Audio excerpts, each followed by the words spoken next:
दी छोड़ सतगुरु रामपाल जी परमेश्वर जी की जय हो। भाई और बहनों, पुस्तक भोगेगा अपना किया रे, इस पर वीडियो बनाने की श्रृंखला जारी है। ये पुस्तक करोथा कांड को लेकर सतलोक आश्रम मैनेजमेंट हरियाणा ने अर्थात राष्ट्रीय समाज सेवा समिति के सदस्यों ने लिखी है। और इस पुस्तक को लिखने का तात्पर्य यह है कि बेवजह निर्दोष संत को और उसके भक्तों को सताने की आखिर क्या सज़ा मिलती है। आज हमारा इस पुस्तक पर यह तीसरे नंबर का वीडियो है। पिछली वीडियो में आप जी ने देखा करोथा कांड 2006 के बाद किस तरह से जिन जिन लोगों ने करोथा कांड के ऊपर हमला करने में अपनी भूमिका निभाई थी, कुछ लोग गांव डीगल के थे, कुछ झज्जर के थे, कुछ बागपुर गांव के थे, और उसके बाद कैसे उन परिवारों का सर्वनाश हुआ। तो भाई और बहनों, इसी दिशा में अब हम आगे बढ़ते हैं। इस पुस्तक पर आज हमारा ये तीसरे नंबर का वीडियो है और इस पुस्तक पर वीडियो बनाने का हमारा मकसद है कि हम कुछ शिक्षा ग्रहण कर सकें और निकट भविष्य में किसी भी प्रकार की गलती करने से बचें। तो वीडियो की शुरुआत करें उससे पहले पूज्य गुरुदेव भगवान का जयकारा लगाते हैं। बंदी छोड़ सतगुरु रामपाल जी भगवान की जय हो। परमपिता परमात्मा सारी सृष्टि के रचनहार, कुल मालिक, असंख्य ब्रह्मांडों के स्वामी, जगत गुरु, तीनों लोकों में प्रवेश करके सबका धारण पोषण करने वाले राजाधिराज, आत्माधार, नाथों के नाथ, देवों के देव महादेव, सर्वेश्वर, महेश्वर, मृत्युंजय, अजरो अमर, आदि अनादि सनातनी प्रभु, जगत पिता जगदीश्वर, श्री श्री 1008 की उपाधि के वास्तविक अधिकारी, अकाल मूरत शब्द स्वरूपी राम वासुदेव, सर्वगतम ब्रह्म, परम पूज्य, प्रथम पूज्य, परम संत, परम पुरुष, परम धनी, परम दयालु, सत्य कबीर, हक्का कबीर, अल्लाहु कबीर, अल्लाहु अकबर, बाखबर, अल्लाह ताला, जगत के तारणहार, जगत के मुक्तिदाता, जगत के जगन्नाथ, हारे के सहारे, हिंदुओं के राम, मुसलमानों के अल्लाह, सिखों के वाहिगुरु, ईसाइयों के मसीह, दया के सागर दयानिधि, करुणा के सागर करुणानिधि, स्वयंभू परिभू, संकट मोचन, कष्ट हरण, मंगल करण, दुख भंजन,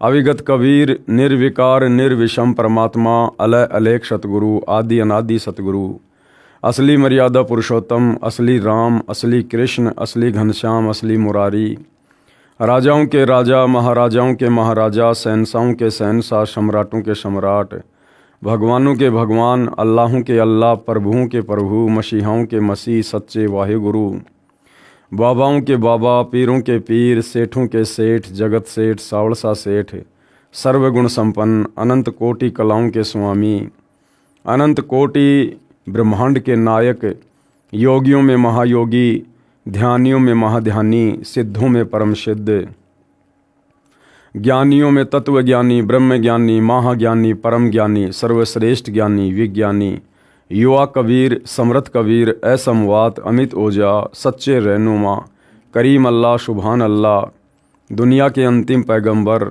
8 सितंबर 1951 से गांव धनाना, जिला सोनीपत, हरियाणा, भारतवर्ष की पावन भूमि पे प्रकट रियल कल की भगवान श्री नारायण साकार हरि, श्री बाबा साहेब, नूर अनंत परमात्मा, सच्चे दरवेश, सच्चे बाखबर, संत श्रोमणी सतगुरु रामपाल जी परमेश्वर जी के चरण कमल में साध संगति से जुड़े हुए देश विदेश से आप और हम सभी सत्सेवक भाई बहनों का अनंत कोटि दंडवत प्रणाम। तो भाई और बहनों, पिछली वीडियो में हमने इस पुस्तक भोगेगा अपना किया रे, हमने पढ़ा कि किस प्रकार से करोथा कांड के समय कुछ गांव वालों ने आर्य समाजी जो आचार्य हैं उनके बहकावे में आकर सतगुरु रामपाल जी का विरोध किया, भक्तों के साथ में बदतमीजी की, सतगुरु रामपाल जी को बेवजह 21 महीने रोहतक की सुनारिया जेल में रहना पड़ा, भक्तों को भी व्यर्थ में यातनाएं सहन करनी पड़ी। और उसके बदले में किस प्रकार से आगे चलकर कर्म फल के तहत उन तमाम गांव वालों ने आने वाले समय में अपना सर्वनाश करवाया। किसी का बेटा अकाल मौत मरा, किसी की बेटी, किसी की पत्नी, तो स्वयं भुगत भुगत कर तड़फ तड़फ कर मरा। अब पुस्तक का लेखक कह रहा है कि भाई देखो, तमाम गांव वाले बुरे नहीं हैं, जिन जिन लोगों ने गलतियां की हैं उन्होंने सज़ा पाई है, लेकिन हमारा मकसद पूरे गांव को दोष देने का नहीं है। सतलोक आश्रम करोथा के आसपास गांव के सभी व्यक्ति बुरे नहीं। इस पुस्तक में ये जानकारी देकर हम किसी का अपमान नहीं करना चाहते, हम सतर्क करना चाहते हैं कि आप परमात्मा से डरो, शुभ कर्म करो। हम मानते हैं कि डिग्गल, करोथा तथा बागपुर तथा आसपास के गांव के सभी व्यक्ति बुरे नहीं हैं। कुछ व्यक्ति ही दुष्ट हैं जो अन्य को गुमराह करके अपराध करा रहे हैं। गांव डिग्गल का मांगेराम पुत्र पृथ्वी एक बैड एलिमेंट है। यह औरों को भिड़ाकर स्वयं पीछे खिसक जाता है। करोथा आश्रम पर आक्रमण कराने तथा गांव डिग्गल के भोले भालों को शराब पिलाकर झगड़े के लिए उकसाने में इस व्यक्ति की अहम भूमिका रही, परंतु इसको और इसके परिवार के किसी सदस्य को कहीं खरोच तक नहीं आई। कारण यह है कि यह औरों को आगे करके स्वयं भाग जाता है। पुस्तक का लेखक क्या कह रहा है कि ये जो मांगेराम नाम का व्यक्ति है ना गांव करोथा का, ये क्या करता है, ये और व्यक्तियों को भिड़ाकर, भ्रमित करके, उकसाकर आगे कर देता है और खुद पीछे खिसक जाता है, जिस कारण से इस व्यक्ति पर अभी तक कोई खरोंच नहीं आई है। लेकिन भाइयों और बहनों, बात ऐसी नहीं है।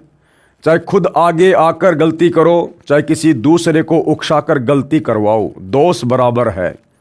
मेन कारण क्या है, अभी इस व्यक्ति के पुण्य कर्म अधिक हैं पूर्व जन्मों की भक्ति के, और जिस दिन इस व्यक्ति के पाप का घड़ा भरेगा, इसके पुण्य नष्ट होंगे। और पुण्य नष्ट उस समय ज़्यादा होते हैं जब कोई व्यक्ति भक्तों और संतों के साथ में बेवजह ईर्ष्या करता है। तो अभी इस व्यक्ति मांगेराम के पास में पूर्व जन्म की भक्ति के कारण संचित किए गए पुण्य बाकी हैं, जिस कारण से अभी इसके ऊपर कोई विशेष खरोच नहीं आ रही है। ठीक इसी प्रकार भाइयों और बहनों, सतलोक आश्रम मैनेजमेंट हरियाणा वालों को, सतगुरु रामपाल जी के कलयुगी परिवार वालों को, हम साध संगति से जुड़े सत्सेवक भाई बहन सूचित करना चाहते हैं कि ठीक इसी प्रकार वर्तमान में आप सतलोक आश्रम के मुख्य लोगों को जो विशेष दिक्कत नहीं आ रही है, परेशानियां नहीं आ रही है, बरवाला कांड में विशेष भूमिका निभाने के बावजूद भी, और बाकी लाखों की संगत बेचारी अकाल मौत मर रही है। हजारों की संख्या में भगत इसार की तारीखों पर जाने वाले अकाल मौत मरे। अपने घर पर बैठे भगत हजारों की संख्या में अकाल मौत मर रहे हैं। क्यों? क्योंकि आप सतलोक आश्रम वालों ने उनकी तमाम प्रकार की मर्यादाएं तुड़वा रखी हैं। 2014 बरवाला कांड के बाद से गुरुदेव के भक्ति विधान के विपरीत आप लोगों ने तमाम प्रकार के मनवश कुकर्म करवाकर, कभी धनाना में बैडमिंटन का स्टेडियम बनवाकर, कभी संगत को हरियाणा के जाट आरक्षण में बैठाकर, संगत के दान धर्म का पैसा उन आरक्षण वालों को दिलवाकर, कभी राजस्थान के गैंगस्टर आनंदपाल जैसे की सीबीआई जांच का समर्थन करवाकर, तो राजपूत करणी सेना को 5 लाख रुपए नगद देकर, कभी अयोध्या में आन उपासकों के लिए भंडारा लगवाकर, कभी रोहतक में परशुराम की जयंती में भगत समाज को बैठाकर, ये तमाम प्रकार के कुकर्म जो आप सतलोक आश्रम वालों ने करवाए हैं। लेकिन फिलहाल आप सतलोक आश्रम के मुख्य लोगों पर कोई समस्या नहीं आ रही है और संगत की दुर्गति हो रही है। कारण वही सेम है, क्योंकि अभी आप सतलोक आश्रम वालों के यानी सतगुरु रामपाल जी के परिवार वालों के पुण्य अधिक हैं। मर्यादा तो हालांकि सबकी टूटी हुई है, आश्रम वालों की भी, गुरुदेव के परिवार वालों की भी और नादान संगत की भी। लेकिन भाई जिसकी बैटरी चार्ज है, गुरुदेव भगवान कहते हैं वो चाहे कितने खोटे कर्म क्यों ना करो, उसको खरोंच भी नहीं आएगी। जिस प्रकार एक व्यक्ति तो भक्ति करते करते भी दुखी है, समस्याओं का सामना कर रहा है, और एक व्यक्ति ऐसा है जो भक्ति नहीं करता, सारा दिन बकवाद करता है, शराब पीता है, शराब का ठेका खोल रखा है, मांस खाता है और उसकी मौज हो रही है। क्यों? क्योंकि अभी उस व्यक्ति के पुण्य ज़्यादा हैं पूर्व जन्मों के, और जिस दिन उसके पाप कर्म उजागर होंगे, पुण्य समाप्त होंगे, फिर देखना उनकी दुर्गति कैसे होगी। तो सतलोक आश्रम मैनेजमेंट हरियाणा वाले, सतगुरु रामपाल जी के परिवार वाले जो वर्तमान में काल प्रेरणा से आप और हमें बड़े सुखी नज़र आ रहे हैं। सारे उल्टे कर्म करते करते भी ये लोग मौज मस्ती करते हुए नज़र आ रहे हैं। इन्हें लगता है कि हमारा तो बाढ़ भी वाक़ा नहीं हो रहा। लेकिन भाई और बहनों, जिस प्रकार से उस मांगे राम व्यक्ति के साथ में आगे जो बनेगी, जब उसके पाप कर्म उजागर होंगे, पुण्य खत्म होंगे, ठीक उसी प्रकार से आप लोग भी संत के भक्तों की मर्यादा तोड़वाने के दोषी बन चुके हैं। और इस दोष की आगे चल के आप भाई बहन क्या सज़ा भुगतेंगे, ये परमात्मा का भक्ति विधान ही डिसाइड करेगा। तो क्या कहा जा रहा है, इस व्यक्ति की अहम भूमिका रही, परंतु इसको और इसके परिवार को किसी सदस्य को कहीं खरोच तक नहीं आई। कारण यह है कि यह औरों को आगे करके स्वयं भाग जाता है। प्रत्येक गांव से आश्रम की दूरी लगभग 2 किलोमीटर से अधिक है।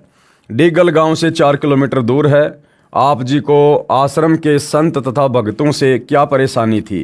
किसी सिरफिरे व्यक्ति की बातों में आकर आप जी ने जुल्म किया, उसकी हानि उठा रहे हो। विवेक से कार्य करना चाहिए। जिन भाग्यवानों ने संत रामपाल जी महाराज के बताए भक्ति मार्ग को स्वीकार किया, उनको कितना लाभ हुआ, पढ़िए इसी पुस्तक के पेज नंबर 47 पर आगे।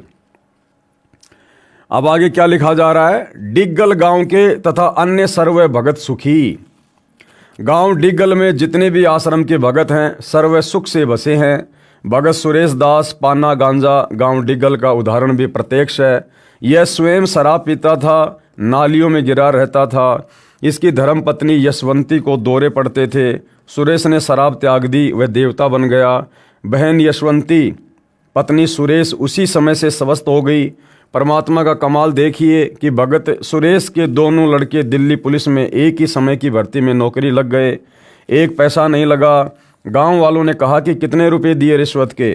भगत ने कहा मेरे पास पैसा देने को कहाँ है, हमारे सतगुरु रामपाल जी महाराज की कृपया से परमात्मा कबीर जी ने दया की है। ये बात गांव वालों के गले नहीं उतरी। डिगल गांव के भगत निर्विकार तथा अन्य सर्व भगत सुखी जीवन जी रहे हैं। संत रामपाल जी महाराज को विश्व के उद्धार के लिए परमात्मा ने भेजा है। परमात्मा ने नहीं भेजा, सतगुरु रामपाल जी स्वयं ही परमात्मा है। ये लेखक की अपनी ज्ञानहीनता है। जो विरोध कर रहे हैं वे बाद में रोया करेंगे। संत रामपाल जी महाराज सामान्य व्यक्ति नहीं है, ये परमात्मा के भेजे अवतार हैं। कृपया प्रमाण इसी पुस्तक के पेज नंबर 72 से 124 पर भविष्यवाणियाँ जो सत्य सिद्ध हो रही हैं। आगे लेखक क्या लिखता है, करोथा गांव में किए का फल मिला। यानी जिस प्रकार से डिग्गल गांव वालों को संत सताने की सज़ा मिली, भगतों को सताने की सज़ा मिली, बागपुर गांव वालों को संत व भगत सताने की सज़ा मिली, उसी प्रकार करोथा गांव के लोगों को क्या दंड मिला। करोथा गांव के व्यक्ति अधिकतर अपने काम तक सीमित हैं। उनको आर्य समाज के लोगों ने भ्रमित किया। अधिकतर व्यक्ति फिर भी निष्पक्ष रहे। कुछ दुष्ट टाइप के व्यक्ति, शराबी, कबाबी, अपराधी किस्म के व्यक्तियों ने ही दुष्ट आचार्यों का साथ दिया और शतलोक आश्रम करोथा पर आक्रमण करने के लिए आर्य समाजियों के साथ गए, जो पुलिस के साथ मुठभेड़ में घायल हुए। उनको हरियाणा सरकार ने 50-50 हज़ार रुपये इनाम दिया। 12 जुलाई 2006 के करोथा कांड के 2-3 महीनों के पश्चात पप्पू पुत्र सूबे के परिवार के 7 सदस्य दुर्घटना में मरे। उस जीप दुर्घटना में करोथा गांव के 16 व्यक्ति आश्रम के पास मर गए। मरने वालों में 7 तो एक ही परिवार के थे। जो घायल जीवित बचे थे वे रोहतक के PGI-MS अस्पताल में दाखिल करवाए गए। वहां पर एक भगत अपने रिश्तेदार से मिलने गया था। जो घायल हुए थे वे बता रहे थे कि जीप जब आश्रम से आधा किलोमीटर थी, नहर से पार होते ही आश्रम स्पष्ट दिखाई देता है। किसी यात्री ने पूछा कि यह सामने क्या है। उसी समय मरने वाले संत रामपाल जी महाराज को गालियां देने लगे। 20 सेकंड के पश्चात धमाका हुआ। केवल वही व्यक्ति मरे जो बुरी बुरी गालियां संत जी को दे रहे थे। गांव के भक्तों ने बताया कि ये सभी मरने वाले आश्रम की बहन बेटियों को बहुत बुरा कहते थे। संत रामपाल जी महाराज को भी गालियां दिया करते थे। उनकी मुँह कान यानी शोक व्यक्त करने हरियाणा का मुख्यमंत्री भूपेंद्र सिंह हुड्डा गया। इससे स्पष्ट है कि सब आपराधिक कर्म इसी का कराया हुआ है। किसका? भूपेंद्र सिंह हुड्डा का। सतलोक आश्रम वाले कह रहे हैं कि सारे के सारे ये कुकर्म, करोथा कांड, लोगों को उकसाना, आर्य समाजियों के माध्यम से आश्रम पर आक्रमण करवाना, ये सारे कर्म किसने करवाए? उस समय हरियाणा के तत्कालीन मुख्यमंत्री भूपेंद्र सिंह हुड्डा ने। और भाई और बहनों, उसी भूपेंद्र सिंह हुड्डा को इसी सतलोक आश्रम मैनेजमेंट हरियाणा ने, सतगुरु रामपाल जी के परिवार ने 2019 में फिर से हरियाणा का मुख्यमंत्री बनाने के लिए कमर तोड़ मेहनत की। हरियाणा की संगत से भूपेंद्र सिंह हुड्डा का, जो करोथा कांड का मुख्य अपराधी है, उसको वोट भी डलवाए, उसको सपोर्ट भी किया। अब आप समझ सकते हैं भाई और बहनों, सबसे बड़े गुरुद्रोही कौन हैं। नहीं तो हरियाणा में एक एक परिवार के 10-10 सदस्य दुर्घटना में मरे हैं, किसी का शोक व्यक्त करने मुख्यमंत्री नहीं गया। तो उस दुर्घटना में घायल हुए थे, उनमें से एक भोगल नाम का अपराधी तो पागल हो गया, पैर खराब हो गए, 2.5 वर्ष तक भुगत कर मरा। करोथा गांव का एक नसीन नाम का नाई भी आश्रम के संत तथा भक्तों को बहुत गालियां देता था, उसी दुर्घटना में टांग के चोट लगी, 2.5 वर्ष भुगत कर मरा। गांव करोथा का एक हरिचंद पुत्र लालचंद, जो छुडानी आश्रम के महंत का विशेष चेला था, भक्तों तथा संतों को बहुत गालियां देता था, उसका सतीश नाम का बेटा उसी दुर्घटना में घायल हुआ, कोमा में चला गया, एक हाथ एक पैर काम छोड़ गया, फिर भुगत कर मरा। इस व्यक्ति ने आश्रम के प्रति बहुत गलत आरोप लगाए थे तथा लोगों को जैली गंडासे लेकर आश्रम पर आक्रमण करने के लिए लाउड स्पीकर लगाकर प्रेरित किया था। इसको छुड़ाने के अवधूत आश्रम के महंत से पैसे तथा प्रोत्साहन मिला था। इसने कढ़ाई चढ़ाकर बदमाशों को लड्डू जलेबी खिलाई थी। इसके पश्चात गांव करोथा में कहर का सिलसिला शुरू है। नंबर 1, राजेश उर्फ कचरा पुत्र सुबे नाम का करोथा गांव का व्यक्ति 12 जुलाई 2006 के करोथा कांड में आक्रमणकारी था। इस दुष्ट व्यक्ति ने दिल खोलकर पाप किया, आर्य समाजियों से रुपयों में बिक गया, गांव के भोले भाले नौजवानों को बहकाकर आश्रम पर आक्रमण करने गया था। आश्रम के भक्तों के घरों को आग लगाने के लिए करोथा के व्यक्तियों को उकसाया था और भी घने भक्तों को पेशी के दौरान रोहतक पीटा करता था। संत रामपाल दास जी महाराज तथा भक्तों पर सन 2006 में बनाए गए झूठे मुकदमों में झूठा गवाह भी था। क्या कह रहा है लेखक? लेखक कह रहा है कि इस व्यक्ति ने संत रामपाल जी के भक्तों को बहुत ज़्यादा मारने और पीटने के लिए लोगों को उकसाया। जब भगत तारीखों पर जाते थे उनको मारते थे, पीटते थे। और क्या किया था? और इसने संत रामपाल जी के मुकदमों में झूठी गवाही भी दी। तो भाई सतलोक आश्रम वालों, जो शिक्षा तुम इन गांव वालों को दे रहे हो, क्या तुम्हारे ऊपर लागू नहीं है? मुझ पवन दास की 12 अगस्त 2025 की इसार कोर्ट की तारीख पर मेरे साथ गए 2 भक्तों को आप सतलोक आश्रम वालों ने, सतलोक आश्रम के मीडिया प्रभारी चांद राठी ने गुंडे भेजकर सतलोक आश्रम धनाना से, जिनका मुखिया था बसंत सैनी गांव गांद्रा जिला रोहतक वाला, जो सतलोक आश्रमों में सारनाम देता है, क्या आप लोगों ने उन भक्तों की बेवजह पिटाई नहीं करवाई? और ये चांद राठी सतलोक आश्रम का मीडिया प्रभारी, ये खुद मेरे 420 के झूठे मुकदमे में गवाह है। इसने मेरे खिलाफ झूठी गवाही दे रखी है कि मैंने, पवन दास ने संत रामपाल जी के भक्तों से ठगी की है, भक्तों को पैसे लेकर लूटा है। क्या चांद राठी जी, आपने झूठा मुकदमा सतगुरु रामपाल जी से मेरे ऊपर नहीं करवा रखा?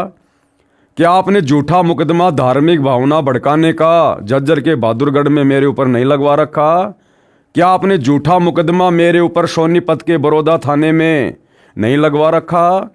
तो आने वाले समय में आपको क्या कर्मदंड भोगना पड़ेगा, उस पर भी थोड़ा बैठकर विचार कर लेना।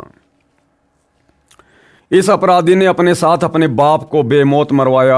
ये सतलोक आश्रम वाले भी बहुत सारे भक्तों को उल्टे कर्म करवाकर बेमौत मरवा रहे हैं और आगे भी मरवाएंगे अगर संगत नहीं संभली तो। तथा स्वयं भी बेमौत मारा गया। इसने किसी की बहन बेटी को बुरा भला कहा था, उसी के प्रतिशोध में कुछ हथियारबंद लोगों ने कचरे के घर पर आकर ही गोली मार दी। इसके पिता की तो वहीं पर मौत हो गई। ये अपराधी 10 दिन तक रोहतक PGIMS में भुगत कर मरा, अपने किए का फल भोगा। सतलोक आश्रम मैनेजमेंट हरियाणा का वर्ल्ड कोऑर्डिनेटर देशराज दिल्ली वाला जो उत्तर प्रदेश का शामली आश्रम संभालता है, क्या उसने मुझ पवन दास को मोबाइल पर गाली नहीं दी थी कि तेरी बेटी को मैं कोठे पर बैठा दूंगा और तेरे मुंह में मूतूंगा मैं अगर हमारे खिलाफ कुछ बोला तो। और सतगुरु रामपाल जी का चाचा का लड़का सुरेश धनाना वाला, सतगुरु रामपाल जी के छोटे भाई महेंद्र का लड़का अमित, क्या इन लोगों ने मुझ पवन दास को जी भरकर माँ बहन की गालियां नहीं दी? क्या आप सतलोक आश्रम के कोऑर्डिनेटर सात संगतियों में बेवजह जा जाकर बेचारे निर्दोष भक्तों की मार पिटाई नहीं करते? पुलिस प्रशासन को बीच में डालकर सात संगतियां नहीं रुकवाते? क्या मुझ पवन दास की आप लोगों ने 3 बार बेवजह पिटाई नहीं की? तो भाई आप लोग भी तैयार रहिए, भोगेगा अपना किया रे, पावेगा अपना किया रे। नंबर 2, करोथा गांव का सोनू पुत्र अशोक अनुसूचित जाति का। यहाँ पर भाई और बहनों लेखक के द्वारा जो शब्द लिखा गया है अनुसूचित जाति का, इसका यहाँ पर कोई औचित्य नहीं बनता है। जिसने करोथा आश्रम पर 12 जुलाई 2006 को आक्रमण किया, पुलिस मुठभेड़ में घायल हुआ, हरियाणा सरकार से 50,000 रुपये इनाम प्राप्त हुआ, वह दोषी बाद में फांसी पर लटक कर मरा, अपने किए पाप का कर्म भोगा। नंबर 3, करोथा गांव का देवेंद्र उर्फ काड़ू पुत्र ईश्वर 12 जुलाई 2006 को आश्रम पर आक्रमण करने गया, पुलिस मुठभेड़ में घायल हुआ, सरकार से 50,000 रुपये इनाम पाया, कर्जे से दुखी होकर घर छोड़कर भाग गया। पता नहीं कहाँ मरा है या जीवित है, 5 वर्ष से लापता है। वह भक्तों और संत रामपाल जी महाराज को बहुत गालियां देता है। आगे नंबर 6, करोथा गांव का जय भगवान पुत्र गरीबा नाम का आदमी पहले संत रामपाल जी महाराज का शिष्य था। उसकी बेटी 10 वर्ष से तड़प रही थी। संत रामपाल जी महाराज से नाम लेने के पश्चात स्वस्थ हो गई। बाद में यह अपराधी गुरुद्रोही होकर भक्तों को रोहतक पेशी पर पहचान बताता था कि यह उनका शिष्य है। अन्य किसी गांव तथा आसपास के गांव के आदमी भक्तों को पीटा करते थे। जिनके घरों में वर्तमान में कहर हो रहा है, अधिकतर भुगत कर मर चुके हैं। स्वयं जय भगवान जहर खाकर मरा। नंबर 5, करोथा गांव का जसवीर उर्फ जस्सड़ पुत्र टेका इतना दुष्ट था कि जब भगवान के घर करोथा के भक्तों व संत के साथ की अत्याचार का लेखा होगा तो ये पहली लाइन में पहला व्यक्ति होगा जो इतना जालिम और दुष्ट था। इसने पेशी पर आने वाले भक्तों को बहुत तंग किया, उनके सिर फोड़े, घायलों को भी पीटता था, अभद्र गालियां देता था। इसने आर्य समाजियों से रुपए लेकर उनका गुलाम बनकर शराब पिलाकर जवान बच्चों को लाकर आश्रम के भक्तों पर जुल्म करता तथा करवाता था। इस दुष्ट का जब अंत आया तो इसने गांव करोथा के ही एक परिवार की लड़की पर गलत नज़र की, जिस कारण से ये लड़की के परिवार वालों ने अपने घर बुलाकर उस दुष्ट जसवीर की गुदा में डंडा ठोक दिया। और भाई 12 अगस्त 2025 मुझ पवन दास की तारीख पर चांद राठी के कहने पर बसंत सैनी जो 10-12 गुंडे लेकर आया था मेरी पिटाई करने के लिए, और मेरे साथ गए 2 भक्तों को जमकर पीटा भी। साथ में ये बसंत सैनी भगत होने के बावजूद किराए से एक लड़की लेकर आया साथ में। उस लड़की के माध्यम से हमारे ऊपर झूठा मुकदमा लगवाना इसका मकसद था। तो भाई अगर उस गांव वाले की गुदा में डंडा घुसा और फिर उसकी दुर्गति से मौत हुई तो भाई बसंत सैनी और चांद राठी जो आप लोग मुख्य भूमिका निभा रहे हो भक्तों को परेशान करने में, तुम्हारे क्या घुसेगा क्या निकलेगा आने वाले समय में, ये परमात्मा का विधान तय करेगा। जिस कारण से उस अपराधी की मौत कई दिन भुगतकर रोहतक मेडिकल में हुई। करोथा गांव के सुंदर पुत्र सैजू ने करोथा के एक भगत के ट्रैक्टर पर तेल डालकर आग लगाई थी। भगत को तो परमात्मा ने नया ट्रैक्टर दे दिया। सुंदर अपराधी भक्तों के साथ बहुत दुर्व्यवहार करता था। इस जालिम दुष्ट के ढाबे पर भूखी कुतिया आ गई।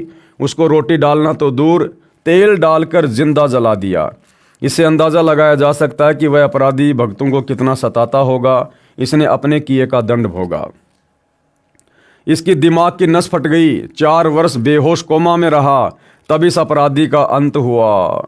अरे भैया, इस प्रकार की घटनाएं तो सतलोक आश्रम के बड़े बड़े भक्तों के साथ में घट चुकी हैं। आप सतलोक आश्रम वालों ने खुद एक पुस्तक लिखी है, करोथा कांड का रहस्य, और सच बनाम झूठ और न्यायालय की गिरती गरिमा। और आप खुद सतलोक आश्रम वाले जब आप लोगों की कोर्ट में तारीखें पड़ती थी तो तारीखों पर जाने से बचने के लिए आप लोग क्या क्या एफिडेविट लगाया करते थे। बसंत सैनी पागल हो गया, पीजीआईएमएस में उसको भर्ती करवा दिया गया, वो रात कोई हॉस्पिटल छोड़कर भाग गया, हमें मिल ही नहीं रहा। तो ये दुर्गति तो आप आश्रम वालों की भी खूब हुई है भाई, ये दुर्गति तो आप आश्रम वालों की भी खूब हुई है। और वही दुर्गति उन गांव वालों की हुई। तो गांव वालों की तो इसलिए हुई क्योंकि उन्होंने गलती की। फिर आप सतलोक आश्रम से जुड़े बड़े बड़े भक्तों की दुर्गति क्यों हो रही है भाई? आप लोगों की ऐसी दुर्गति क्यों हुई जो आप लोग पागल हुए मुकदमों के कारण? आप लोग हॉस्पिटल छोड़ छोड़ के भागने लगे पागल होकर। आप लोगों की दुर्गति क्यों हुई? तो गलती पर कहीं न कहीं आप लोग भी तो हैं। नंबर 7, करोथा गांव का आदमी करतार पुत्र रूपचंद आश्रम पर आक्रमण करने गया, पुलिस मुठभेड़ में घायल हुआ, सरकार से 50,000 रुपये इनाम प्राप्त किया, भक्तों को गाली देता, दुर्व्यवहार करता था, भक्तों के घरों को आग लगाने की कोशिश की, वह 1.5 वर्ष भुगत कर मरा। और सतलोक आश्रम वालों, जब दिल्ली में साथ संगति थी, आप सतलोक आश्रम वालों ने दिल्ली पुलिस को पैसे देकर शराब पिलाकर और बीच भोग की आरती में तुम लोगों ने अपने गुरु की भोग की आरती भी पूरी नहीं होने दी।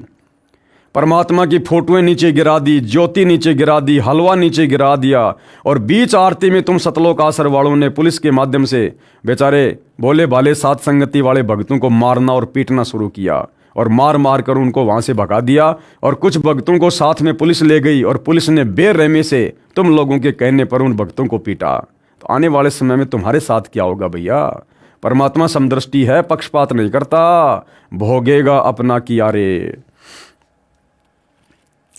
गांव करोथा का पाड़े पुत्र ओमल भक्तों को तंग करता था, आश्रम जाने से रोकता था, आर्य समाजियों से रुपए लेकर जुल्म कर रहा था। 2 वर्ष पश्चात जहर की गोलियां खाकर मरा। नंबर 9, नरेश पुत्र धर्म सिंह काठमंडी रोहतक, इसकी पत्नी पागल थी, रोहतक पागल वार्ड में दाखिल थी। लड़की के मामा जी ने संत रामपाल जी महाराज से उपदेश ले रखा था। वे उस लड़की को संत रामपाल जी महाराज के पास लेकर गए, वह तुरंत स्वस्थ हो गई। नरेश तथा उसकी पत्नी ने नाम लिया, सुख का जीवन जीने लगे। करोथा कांड के पश्चात गुरुद्रोही हो गया, गुरु जी को गालियां देने लगा। पाखंडी मधु परमहंस रांजड़ी जम्मू वाले नकली संत से नाम ले लिया। 2 वर्ष पश्चात किसी के घर चिनाई का कार्य करने गया था, छत से गिरकर मर गया। करोथा गांव जिला रोहतक में 10-15 दिन में मौत हो जाना आम बात है। जिला रोहतक के करोथा गांव में मौत का कहर शेष पढ़ें 166 नंबर पेज पर। अब इसके बाद भाई और बहनों दूसरा गांव है गांव बरहाना में मौत का कहर। यानी गांव बरहाना के जिन जिन लोगों ने 2006 के करोथा कांड में अपनी जैसी भी भूमिका निभाई, उसके तहत आने वाले समय में कर्म फल के तहत उनको क्या क्या सजा भोगनी पड़ी। आर्य समाजी आचार्यों का बोया बीज कहां तक हानि कर सकता है, भोले व्यक्ति अब भी नहीं समझ पा रहे हैं। किस कारण से गांव में कहर टूट रहा है। जवान जवान व्यक्ति कोई जहर खाकर मर रहा है, कोई दुर्घटना के कारण मर रहा है, कोई फांसी लगाकर मर रहा है। ठीक इसी प्रकार 2014 बरवाला कांड के बाद सबसे पहले तो सतलोक आश्रम मैनेजमेंट हरियाणा ने, सतगुरु रामपाल जी के परिवार ने सतलोक आश्रम बरवाला में बरवाला कांड का बीज बोया। और बरवाला कांड के बाद आज वर्तमान 2025 तक लगातार जिस प्रकार से ये लोग संगत से मर्यादा तोड़वा रहे हैं, राजनीतियां कर करके, झूठा समाज से भाईचारा निभा निभा के, और जो बीज इन लोगों ने बो दिया है, और भाई और बहनों किसी से छुपा हुआ नहीं है। आज वर्तमान में सतगुरु रामपाल जी की संगत पर जिस प्रकार से कहर टूट रहे हैं, सार नाम प्राप्त भक्तों की जिस प्रकार दुर्गति से मौतें हो रही हैं, ये किसी से छुपा हुआ नहीं है। तो आम संगत से भी हम प्रार्थना करते हैं कि भैया कर्म फल तो भोगना पड़ेगा, चाहे गलत काम करो, चाहे गलत काम करने वाले का साथ दो। इसलिए संगत अगर बचना चाहती है तो भाई इन सतलोक आश्रम वालों का पीछा छोड़ो। गुरुदेव भगवान ने हमें जो ज्ञान दे रखा है, जो भक्ति दे रखी है, घर बैठकर मर्यादा में रहकर अपनी भक्ति करो, जब तक गुरुदेव भगवान अपने मिशन को पूरा करके हिसार जेल से बाहर नहीं आ जाते हैं।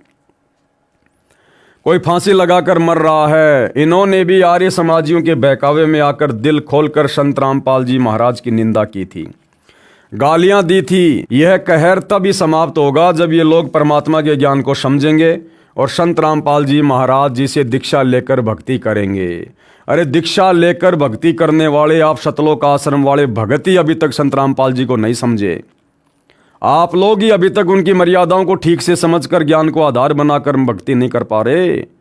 ये दुनिया भला तुम लोगों के समझाने पर क्या खाक समझेगी।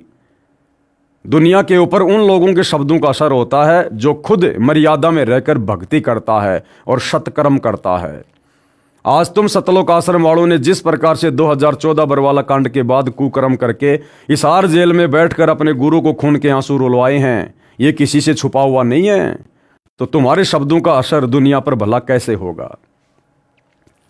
सतगुरु रामपाल जी से दीक्षा लेकर भक्ति करेंगे, जिस कारण से इस जीवन में सुखी होंगे और अगले जीवन में भी सुखी या अच्छी भक्ति करके पूर्ण मोक्ष प्राप्त करेंगे। गांव बरहाना, जिला झज्जर, हरियाणा में मौत के कहर के शिकार हुए नौजवानों की सूची पढ़ें इसी पुस्तक के पेज नंबर 165 पर आगे।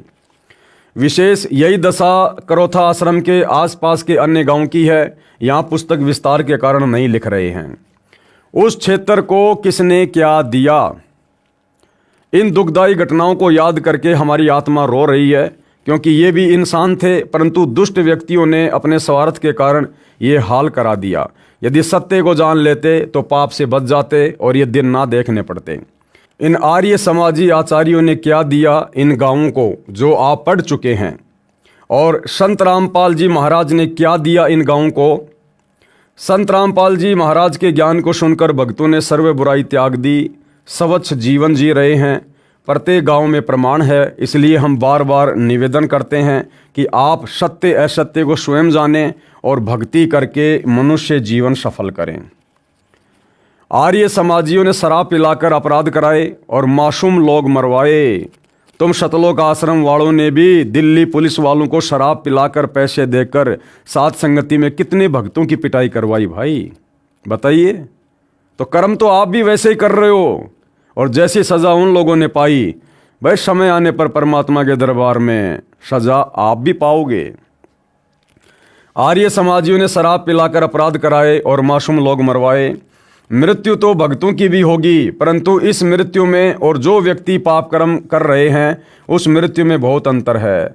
भक्तों ने मनुष्य जीवन का उद्देश्य पूरा किया, मृत्यु के समय परमात्मा के विमान में बैठकर जाएंगे, मोक्ष प्राप्त करेंगे। जो पाप कर्म करके जीवन व्यर्थ करके मरे या मरेंगे, उनको यम के दूत अपराधी की तरह बांध कर ले जाएंगे। कबीर परमेश्वर ने कहा है, कबीर आए हैं सो जाएंगे, राजा रंक फकीर, एक विमान में चढ़ चले एक बंध्या जात जंजीर। आश्रम से चोरी करने वाले पुलिस वालों का सर्वनाश। यानी करोथा कांड के बाद में करोथा आश्रम से कुछ पुलिस वालों ने लेखक के अनुसार चोरियां की है। उन चोरी करने वाले पुलिसकर्मियों का आगे चलकर क्या हाल हुआ है लेखक बयां कर रहा है। सतलोक आश्रम करोथा को सरकार ने अपने कब्जे में लेकर सुरक्षा के लिए पुलिस छोड़ दी। एक रणधीर नाम का पुलिस वाला गांव हथवाला जिला जिंद का रहने वाला डीएसपी का गनमैन था। डीएसपी आश्रम के सर्वे एसी तथा अन्य कीमती सामान ले गया। उस कार्य में रणधीर ने पूरा सहयोग दिया था तथा रणधीर स्वयं एक ट्रक लोहे के सामान का भरकर ले गया। उसका एक मित्र पुलिस वाला था जिसके परिवार ने संत रामपाल जी महाराज से उपदेश ले रखा था। रणधीर गनमैन ने अपने मित्र से एक दिन के लिए ट्रैक्टर मांगा। कारण बताया कि आश्रम से माल ले जाऊंगा। उसने अपने पुत्र से कहा कि तेरे अंकल को ट्रैक्टर दे देना। लड़का संत रामपाल जी महाराज का शिष्य था। जब उस भगत बच्चे को पता चला तो कहा कि आप हमारे पिता के मित्र हैं, हम आपकी सर्व मदद कर सकते हैं, परंतु इस महापाप में सहयोग नहीं दे सकते। और अंकल कान खोलकर सुन ले, तुम उस आश्रम से एक पेचकस भी मत ले जाना, नहीं तो सर्वनाश को प्राप्त हो जाओगे। परंतु उसको काल उठा रहा था। उसने किराए पर ट्रक लिया, एक ट्रक सामान आश्रम से चोरी करके ले गया। उसने करोथा आश्रम से एक ट्रक सामान के भरकर बेचकर रुपए लिए। 6 महीने पश्चात वह अपराधी पुलिस वाला रणधीर जहर की गोली खाकर मौत को प्राप्त हुआ तथा डीएसपी का इकलौता पुत्र विष खाकर मर गया। उसकी लड़की का पति मर गया, दूसरी जगह विवाह किया, फिर वह लड़की मर गई।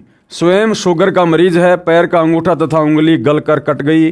गरीबदास जी ने अपनी अमृतवाणी में कहा है कि परमात्मा उन दुष्ट लोगों को चुन चुन कर मारता है जो भक्तों तथा संतों को दुखी करते हैं। अन्य और भी बहुत सारे प्रमाण हैं। यहाँ पुस्तक विस्तार को देखते हुए नहीं लिख रहे, समझदार को संकेत पर्याप्त है। भाई करौथा कांड के समय तो करौथा गांव के आसपास के लोगों ने, पुलिस वालों ने संत रामपाल जी को जो दुखी किया, उसका कारण अलग था, क्योंकि उन लोगों ने आश्रम से चोरी करी, झूठे मुकदमे लगाए, संत जी के खिलाफ झूठी गवाही दी, लोगों को उकसाया। तो उन लोगों ने तो इस प्रकार से संत रामपाल जी को दुखी किया, तंग किया, परेशान किया, और आने वाले समय में उन्होंने सजा भी पाई। अब 2014 बरवाला कांड में सबसे बड़ी भूमिका सतलोक आश्रम मैनेजमेंट हरियाणा की। भक्तों को काले कपड़े पहनाकर कमांडो बना दिया, संत रामपाल जी के झूठे आदेशों की आड़ में पुलिस वालों से लड़ने मरने के लिए खड़ा कर दिया। और 2014 बरवाला कांड के बाद से संत रामपाल जी की तमाम मर्यादाओं को तुड़वाते हुए आज संगत को संत रामपाल जी से कोसों दूर कर दिया है। भले लोग आश्रमों में जा रहे हैं, आ रहे हैं, अपने आप को भगत समझ रहे हैं, परंतु मर्यादाओं में नहीं है। संत जी का कोई आशीर्वाद उनके ऊपर नहीं है। और आज आए दिन सैकड़ों की संख्या में संगत अकाल मौत मर रही है, एक्सीडेंट में, जहर खाकर, फांसी खाकर। 16-16 भगत एक एक साथ एक्सीडेंट में मर रहे हैं। इसार तारीख पर जाते समय महाराष्ट्र के लातूर के भगत 2 मिनी बसों में सवार होकर आ रहे थे। राजस्थान के नागौर में सुबह रोड पर एक सांड सामने आ जाने से दोनों बसें एक्सीडेंट हुई और 13 भक्तों की, जो इसार की तारीख पर संत रामपाल जी के दर्शनों के लिए जा रहे थे, उनकी ऑन द स्पॉट अकाल मौत हुई, दर्दनाक मौत। कोई ट्रेन के नीचे आकर कट रहा है। एक नेपाल की बिंदिया इसार में संत रामपाल जी के दर्शनों के लिए आई। इसार के मटका चौक पर उसको फांसी लगा दी गई। कितने भगत हैं जो रास्ते में आते जाते समय अपनी गाड़ियों से एक्सीडेंट हो रहे हैं। कितनी माता बहनें हैं आते जाते समय अपने घर नहीं पहुंच पा रही। तो भाई इन तमाम कुकर्मों के लिए जिम्मेदार कौन है? इन तमाम कुकर्मों के लिए जिम्मेदार सतलोक आश्रम मैनेजमेंट हरियाणा है। और वर्तमान में इसार जेल से जो विशेष संदेश आ रहे हैं, सतगुरु रामपाल जी इन आश्रम वालों के कुकर्मों को देख देख कर रो रो कर संदेश दे रहे हैं, रो रो कर कि नालायको, तुम तो जगत वालों से भी गए गुजरे हो गए, जगत वालों से भी। और गला रुंध जाता है सतगुरु रामपाल जी का जिस समय वो संदेश देते हैं कि मुझे इतने वर्ष हो गए तुम्हारे को समझाते हुए, तुम्हें किस दिन अकल आएगी। तुम्हें जरा सा सुख होता है और तुम पक्के एजेंट काल के बन जाते हो। उसके बावजूद भी आश्रम वाले कुकर्म करने से बाज नहीं आ रहे। तो भाइयों और बहनों, अभी भक्तों की बैटरी थोड़ी चार्ज है, लेकिन परमात्मा से पंगा बहुत महंगा पड़ता है। आने वाले समय में भोगेगा अपना किया रे। अब आगे गुरुदेव भगवान क्या कह रहे हैं। श्री कृष्ण जी मथुरा त्याग कर द्वारिका में बसे। क्यों बसे? मथुरा के आसपास के लोगों से दुखी होकर, परेशान होकर अंत में श्री कृष्ण जी ने मथुरा छोड़ दिया और द्वारिका जाकर बसे। तो लेखक कहना चाहता है कि इसी प्रकार करौथा गांव के आसपास के लोगों से दुखी होकर सतगुरु रामपाल जी को भी रोहतक में अलग थलग रहना पड़ा, सुनारिया जेल में। और पीछे से गांव वालों ने फिर जैसा किया था उसका कर्म फल भी भोगा। श्री कृष्ण जी मथुरा त्याग कर द्वारिका में बसे। श्री कृष्ण जी का जन्म मथुरा के राजा कंस की जेल में हुआ। जन्म से ही दुश्मनों की लाइन लग गई थी। मामा कंस, चाणूर, शिशुपाल, जरासिंध, काल्यवन आदि ने श्री कृष्ण जी के साथ अनेकों जुल्म किए, जिस कारण से महात्मा कृष्ण जी और नरसंहार न हो, इस उद्देश्य से मथुरा त्याग कर रातों रात अपने सर्व परिवार तथा सेना लेकर मथुरा से लगभग 1500 किलोमीटर दूर द्वारिका में बसे। द्वारिका समुद्र में एक बहुत बड़ा टापू था। श्री कृष्ण जी किसी को मारने के लिए नहीं जन्मे थे, वे जीव का उद्धार करना चाहते थे। भैया श्री कृष्ण जी के पास में कौन सा उद्धार करने की जड़ी बूटी थी? उनको काल ने स्पेशल विष्णु का अवतार बनाकर महाभारत के युद्ध में उसके माध्यम से विशेष भूमिका अदा करने के लिए करोड़ों लोगों को मरने और मरवाने के लिए तो भेजा था। और श्री कृष्ण जी किसका उद्धार करने आए थे? क्या उनका खुद का उद्धार है क्या? वे खुद काल के जाल में हैं। तो भाइयों और बहनों, ये लेखक की ज्ञानहीनता है जो सतलोक आश्रम से जुड़ा हुआ है। श्री कृष्ण जी किसी को मारने के लिए नहीं जन्मे थे, वे जीव का उद्धार करना चाहते थे। परंतु जनता के दुश्मन महापुरुष के साथ ही जन्म लेते हैं।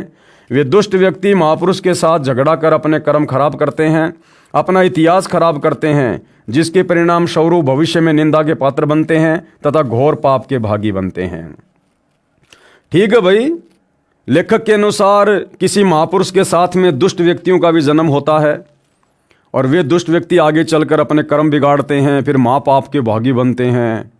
तो ठीक है भाई, करोथा कांड 2006 में तो गांव के आसपास के लोग उन्होंने सतगुरु रामपाल जी जैसे महापुरुष के साथ में दुर्व्यवहार किया, उनको परेशान किया, तंग किया, आश्रम को तहस नहस किया। संत जी को 21 महीने रोहतक की सोनारिया जेल में कष्ट उठाने पड़े और आगे चलकर उन लोगों ने फिर अपना कर्मफल भी भोगा।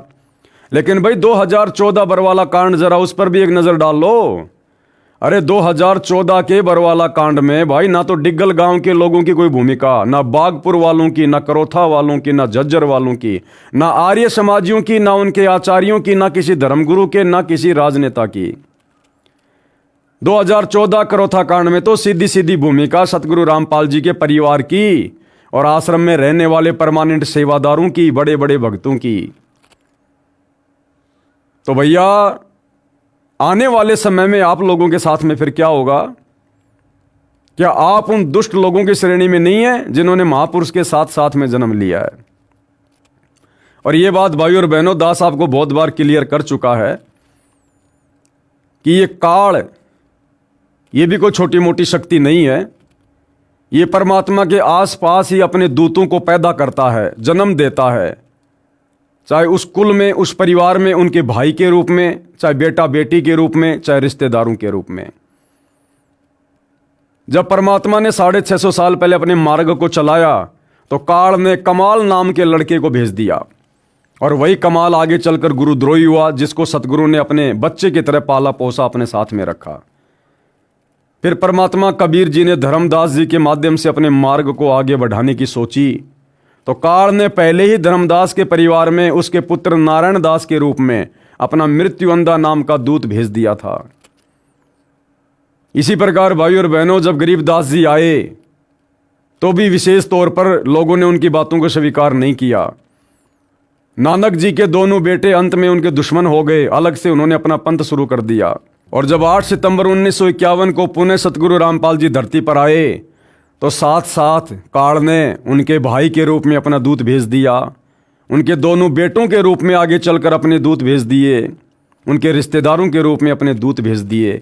और बरवाला कांड 2014 में इन्हीं लोगों की मुख्य भूमिका रही है भक्तों से अपने भगवान को दूर करवाने की।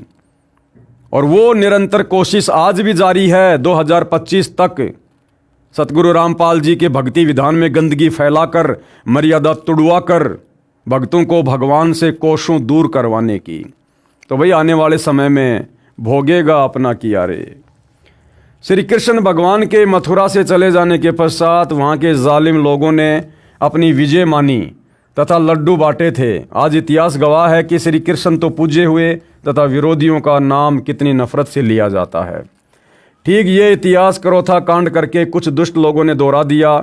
कलयुग में इन दुष्ट व्यक्तियों के नाम कंस रावण की श्रेणी में आएंगे, जिन्होंने संत रामपाल जी महाराज के साथ जुल्म करके करोथा आश्रम खाली करवा कर मिठाई बांटी थी। और वही बरवाला कांड करवाने में जिन जिन लोगों की भूमिका रही है, फिर उनका नाम कौन सी लिस्ट में आएगा आने वाले समय में? कंस वाली में या रावण वाली में? हरियाणा के मुख्यमंत्री भूपेंद्र सिंह हुड्डा का भी काला इतिहास बनेगा। अगर हरियाणा के मुख्यमंत्री भूपेंद्र सिंह हुड्डा का काला इतिहास बनेगा तो उसी भूपेंद्र सिंह हुड्डा को 2019 में सतगुरु रामपाल जी के परिवार ने, सतलोक आश्रम के मुख्य भक्तों ने 2019 के चुनाव में जो भूपेंद्र सिंह हुड्डा का समर्थन किया, उसको वोट डलवाए। भैया साथ में उनका भी काला इतिहास लिखा जाएगा कि सतगुरु रामपाल जी के दोषी भूपेंद्र सिंह हुड्डा को सतगुरु रामपाल जी के परिवार के किन किन सदस्यों ने और किन किन भक्तों ने समर्थन किया। क्योंकि भगवान के दुश्मन का समर्थन करने वाला कौन? काल का दूत। तो आने वाले समय में सतगुरु रामपाल जी के परिवार का नाम भी इसी लिस्ट में होगा जिस लिस्ट में भूपेंद्र सिंह हुड्डा का होगा। लेखक के अनुसार भूपेंद्र नाम से हुई घृणा। इसी तरह आने वाले समय में सतगुरु रामपाल जी के परिवार से भी लोगों को घृणा हो जाएगी। फिलहाल संगत की आंखें बंद हैं, लेकिन हमेशा नहीं रहेगी। कभी न कभी तो ज्ञान का प्रकाश होगा, और जिस दिन वो तत्व ज्ञान अंगड़ाई लेगा, यही संगत जो आज तुम्हारे झूठे आदेशों पर, झूठे पीले पर्चों पर एआई से बनाई गई सतगुरु रामपाल जी के नकली ऑडियो वीडियो पर विश्वास करके अंधी होकर तुम्हारे पीछे चल रही है, सारे कुकर्म कर रही है, अपनी मर्यादा तोड़वा रही है, साथ में जेल में बैठे अपने गुरु को दुखी कर रही है। आने वाले समय में जब इस संगत की बुद्धि ऑन होगी, सच्चाई का पता चलेगा, तो भैया तुम्हारे साथ में क्या होगा सतलोक आश्रम वालों। भूपेंद्र नाम से हुई घृणा। एक 12 वर्षीय लड़के ने 15 अगस्त 2013 को संत रामपाल जी महाराज से कहा कि गुरुदेव जी मेरा नाम बदल दो। संत जी ने पूछा कि वर्तमान में क्या नाम है। लड़के ने कहा भूपेंद्र। मैं इस कलंकित नाम को रखना नहीं चाहता जिस नाम के व्यक्ति ने कंस से भी बढ़कर अत्याचार किया। ये कहकर बच्चे की आंखों में आंसू आ गए, क्योंकि 10 जुलाई 2006 को वह सत्संग सुनने के लिए अपनी माता तथा पिताजी के साथ करोता आश्रम में जा रहा था। डेगल गांव के कुछ दुष्ट लोगों ने उन तीनों को बुरी तरह से पीटा, बच्चे को छीनकर जमीन पर पटक दिया। वहीं पर पुलिस भी बहुत संख्या में खड़ी थी। जब पुलिस वालों से उसके पिता ने शिकायत की तो पुलिस वाले हंसने लगे। एक नेक पुलिस वाले ने कहा कि भगत वापस चला जा, ये सारा जुल्म मुख्यमंत्री भूपेंद्र करा रहा है, नहीं तो इनकी क्या मजाल ये मुट्ठी भर लोग उधमस उतार दें। जुल्म कर रहे हैं, हमारी आत्मा भी रो रही है। आपसे पहले तो इन्होंने बहुत सी बहन बेटियों के साथ सरेआम अभद्र बर्ताव किया है, उनके आभूषण भी छीन लिए, किराए के पैसे भी नहीं छोड़े, रोते हुए जान बचाकर भागे हैं। उस दिन से उस बच्चे को ये बात घर कर गई थी। उस दिन से वो रोते हुए घर चले आए थे। संत जी के जेल से आने के पश्चात ही मिल पाए थे। संत रामपाल जी महाराज ने कहा बेटा नाम बुरा नहीं होता, काम बुरा होता है। अपराधी से नफरत नहीं करनी चाहिए, अपराध से नफरत करनी चाहिए। जो जैसा करेगा उसका फल परमात्मा अवश्य देगा। अपना किया भोगना पड़ता है। ऐसे अत्याचार की कथा सुनकर कलेजा मुंह को आता है। क्या भूपेंद्र सिंह हुड्डा तथा ऐसे जालिम व्यक्ति सुखी रह सकेंगे? कभी नहीं। भगवान के घर देर है अंधेर नहीं। तो सतलोक आश्रम वाले क्या लिख रहे हैं भाइयों और बहनों कि सतगुरु रामपाल जी ने उस बच्चे से किया कि बेटा अपराधी से नफरत मत करो, अपराध से नफरत करो, और किसी के साथ लड़ाई झगड़ा नहीं करना। समय आने पर अपना किया अवश्य भोगेंगे। फिर भैया मुझ पवन दास का मुकदमा हिसार कोर्ट में चल रहा है। समय आने पर जज इंसाफ करेगा कौन सही है कौन गलत है। फिर तुम सतलोक आश्रम वाले गुंडों की भांति मुझ पवन दास पर हमला क्यों करते हो? जान से मारने की कोशिश क्यों करते हो भाई? अपने गुरु की बातों पे अमल करो ना। आर्य समाजियों का हथियार उन्हीं पर चला। ऐसे ही इन सतलोक आश्रम वालों के हथियार जो वर्तमान में ये यूज कर रहे हैं घटिया तरीके, ये इन्हीं के ऊपर चलेंगे, इन्हीं के ऊपर। आर्य समाजियों का हथियार उन्हीं पर चला। 12 मई 2013 को फिर से जुल्म किया गया। परमात्मा ने ऐसी माया फेरी जो मुख्यमंत्री भूपेंद्र सिंह आर्य समाजी अपने ग्रुप के व्यक्तियों आचार्यों को पूरा सहयोग देकर आश्रम के अनुयायियों को परेशान किया करता था। उसी का सुदर्शन चक्कर उसी पर चल गया। 18 फरवरी 2013 को श्री भूपेंद्र सिंह हुड्डा मुख्यमंत्री हरियाणा को पता चला कि सर्वोच्च न्यायालय ने करोथा आश्रम ट्रस्ट को सौंपने के आदेश दे दिए। उसके पश्चात अपने साजंदों आचार्यों को फिर से तैयार किया। गौशाला घड़ोली जिला जिंद के नाम 2.5 करोड़ रुपए की ग्रांट दी। उस ग्रांट को देने का उद्देश्य था कि किराए पर बदमाश लाए जाएं, क्योंकि आसपास के व्यक्ति समझ गए थे कि संत रामपाल जी महाराज व उनके भगत बुरे नहीं हैं, इसलिए इनको आसपास की जनता का सहयोग नहीं मिल रहा था। अपने षड्यंत्र के अनुसार 12 मई 2013 को करोथा आश्रम पर आक्रमण करने की योजना बनाई। 7 अप्रैल 2013 को आश्रम ट्रस्ट को मिला। 9 अप्रैल 2013 को आर्य समाजियों ने आक्रमण कर दिया। स्थानीय जनता ने उनका कोई सहयोग उस पाप में नहीं दिया। उस दिन अगली योजना बनाकर आने का कहकर चले गए, जिस कारण से बदमाशों को किराए पर लाए। 12 मई 2013 को करोथा आश्रम में उपस्थित भक्तों को मारने के लिए करोथा गांव में इकट्ठे हुए बदमाश भी उनके साथ थे। दूसरी ओर आश्रम करोथा के ट्रस्टी ने माननीय हाईकोर्ट चंडीगढ़ में सुरक्षा की अर्जी लगाई। समय की आवश्यकता को समझकर न्यायालय ने आश्रम की सुरक्षा के सख्त आदेश दिए, जिस कारण से करोथा आश्रम के चारों ओर पुलिस तैनात कर दी गई। पहले 12 जुलाई 2006 तथा 9 अप्रैल 2013 के आक्रमणों में स्थानीय पुलिस आर्य समाज के व्यक्तियों की खुलकर मदद करती रही थी, परंतु 12 मई 2013 को पुलिस बल बाहर से आया था। स्थानीय पुलिस अधिकारियों ने आर्य समाजियों को कह रखा था कि आप पहले पुलिस पर आक्रमण करना, पुलिस भाग जाएगी, परंतु कोर्ट के आदेश 10 मई 2013 को हुए थे, जिस कारण से उन उपद्रवियों को पता नहीं चला कि अब पुलिस भाग नहीं सकती, जिस कारण से अपनी पूर्व योजना अनुसार गांव करोथा के बस स्टैंड के पास रोहतक झज्जर रोड पर आश्रम से लगभग 1.5 किलोमीटर दूर स्कूल में आक्रमणकारियों को रोकने के लिए तैनात पुलिस पर आक्रमण कर दिया। पुलिस ने भी जवाब में कार्रवाई की, जिसमें एक करोथा गांव की औरत प्रोमिला सहित 3 उपद्रवियों की जाने गई। बहुत सारे घायल हुए, पुलिस वाले भी बहुत संख्या में घायल हुए। कमाल की बात है कि जैसे झूठे मुकदमे जुलाई 2006 में संत रामपाल जी महाराज व भक्तों पर बनाए थे, उसी तर्ज पर 12 मई 2013 को भी प्रोमिला नाम की औरत की हत्या का झूठा मुकदमा संत रामपाल जी महाराज तथा भक्तों पर बना दिया। जबकि सारा भारत टीवी पर देख रहा था, लाइव देख रहा था कि एक प्रोमिला नाम की औरत जो करोथा गांव की है, उस समय 3 की मौत पुलिस मुठभेड़ में हुई। वीडियो में वह प्रोमिला लाठी लेकर पुलिस से लड़ रही है, वह करोथा आश्रम से 1.5 किलोमीटर दूर मरी थी। जबकि संत रामपाल जी महाराज सतलोक आश्रम बरवाड़ा में 10, 11, 12 मई 2013 का पूर्व निर्धारित सत्संग कर रहे थे।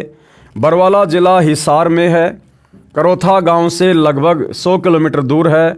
अब जांच में संत रामपाल जी महाराज को निर्दोष पाया गया। दोनों प्रशासन तथा आर्य समाजी जो संत रामपाल जी महाराज तथा उनके भक्तों पर कहर ढाया करते थे, 12 मई 2013 को आपस में कट मरे। मुख्यमंत्री हरियाणा श्री भूपेंद्र सिंह हुड्डा ने संत रामपाल जी महाराज से प्रार्थना की, अपनी सरकार बचाने की गुहार लगाई। बिना शर्त सतलोक आश्रम करोथा खाली कर दिया गया, परंतु आश्रम पर हमारा कब्जा रहेगा, ऐसा ही हुआ। आश्रम पर ट्रस्ट का ताला लगाया गया। भगत समय समय पर आश्रम की सफाई करके आते हैं। सुरक्षा सरकार की जिम्मे है।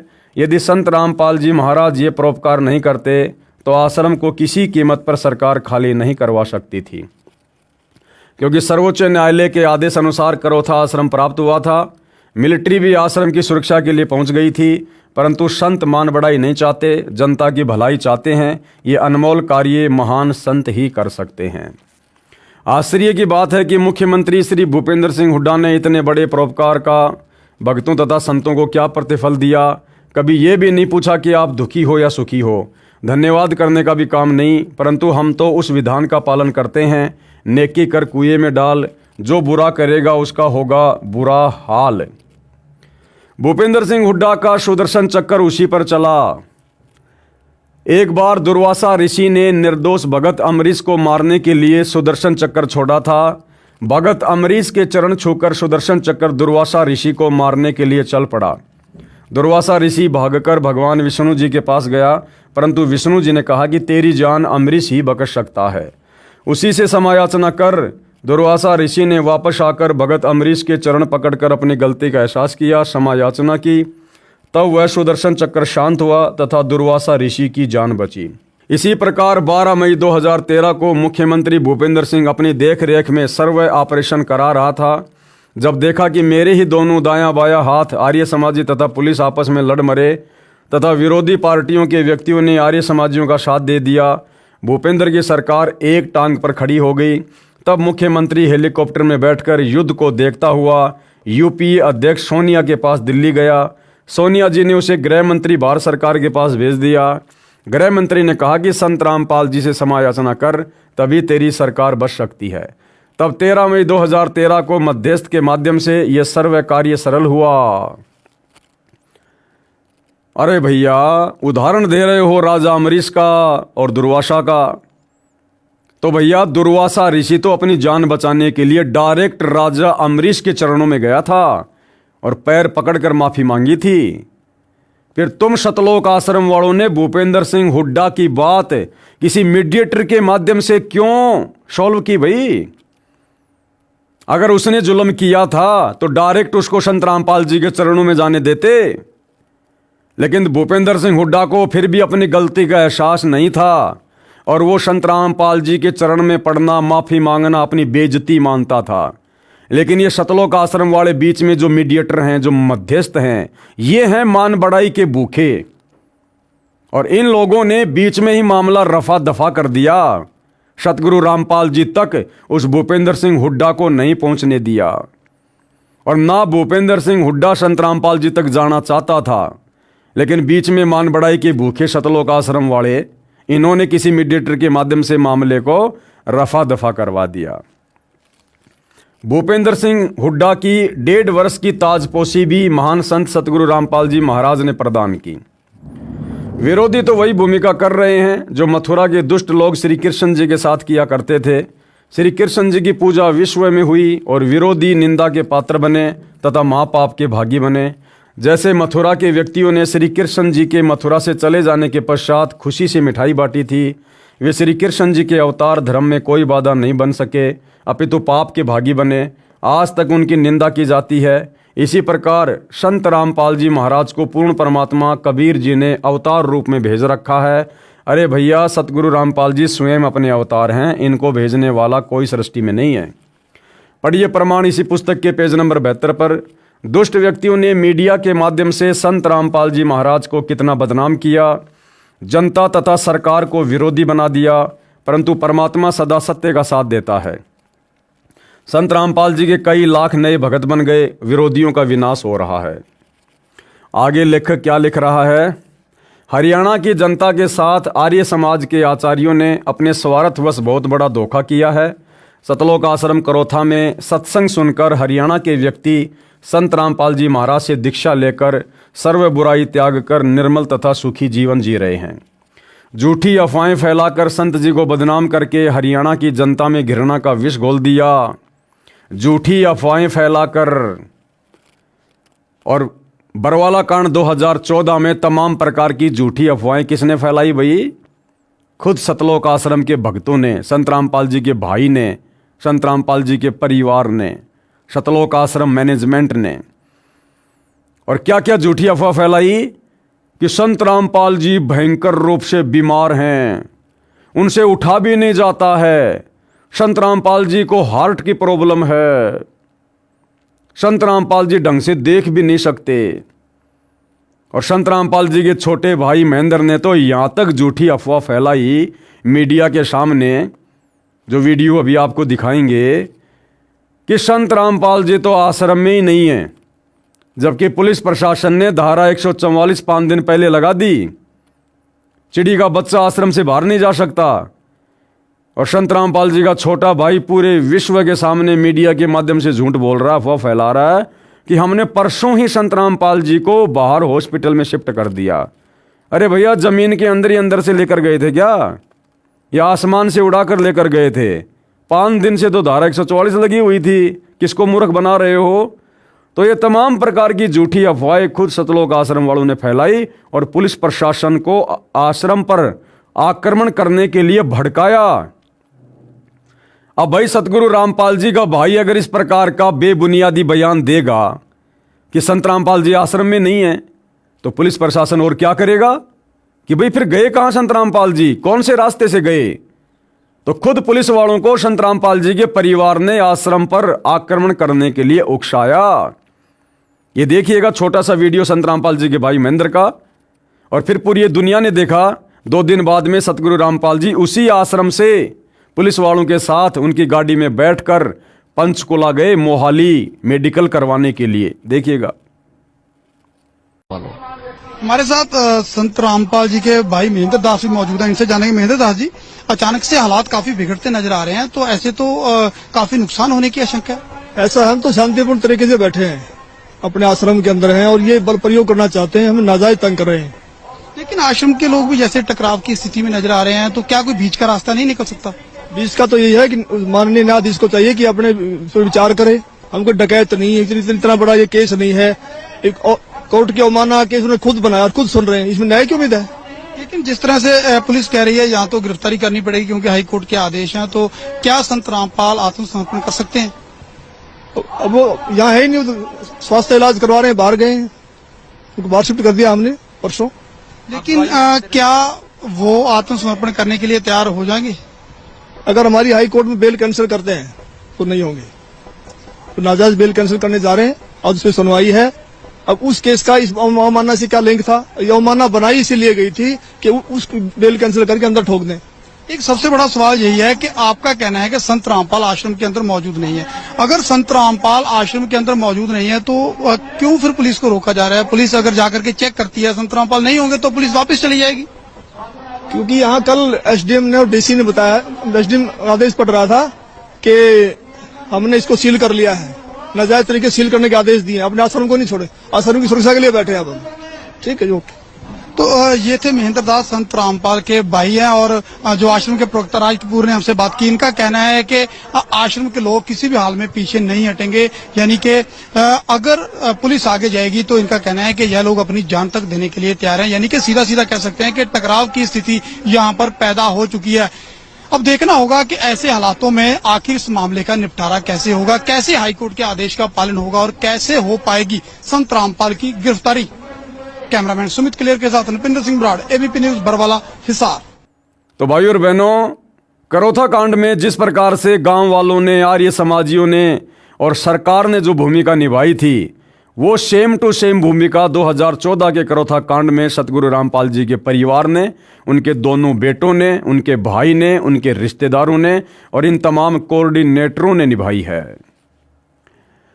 झूठी अफवाहें फैलाकर संत जी को बदनाम करके हरियाणा की जनता में घृणा का विष घोल दिया, जिस कारण से हरियाणा की जनता संत रामपाल जी महाराज से घृणा करने लगी और आश्रम में जाना बंद कर दिया।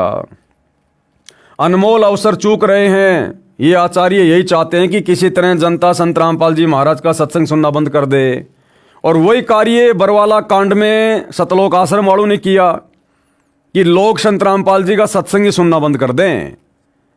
संत रामपाल जी के विषय में ये आश्रम वाले प्रचार करते हैं कि हमारे गुरुजी कैंसर क्या, चाहे कैंसर का बाप क्यों ना हो, एक बार हमारे गुरुजी से नाम ले लो, छूमंतर हो जाएगा। हमारे गुरुजी मुर्दों को भी जिंदा कर देते हैं, मुर्दों को भी। ऐसी ऐसी बातें ये लोग ज्ञान प्रचार के माध्यम से, पुस्तक प्रचार के माध्यम से समाज में फैला रहे हैं।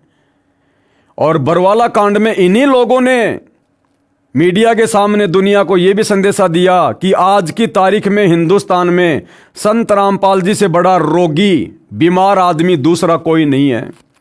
एक छोटा सा वीडियो आपको दिखा देता हूं।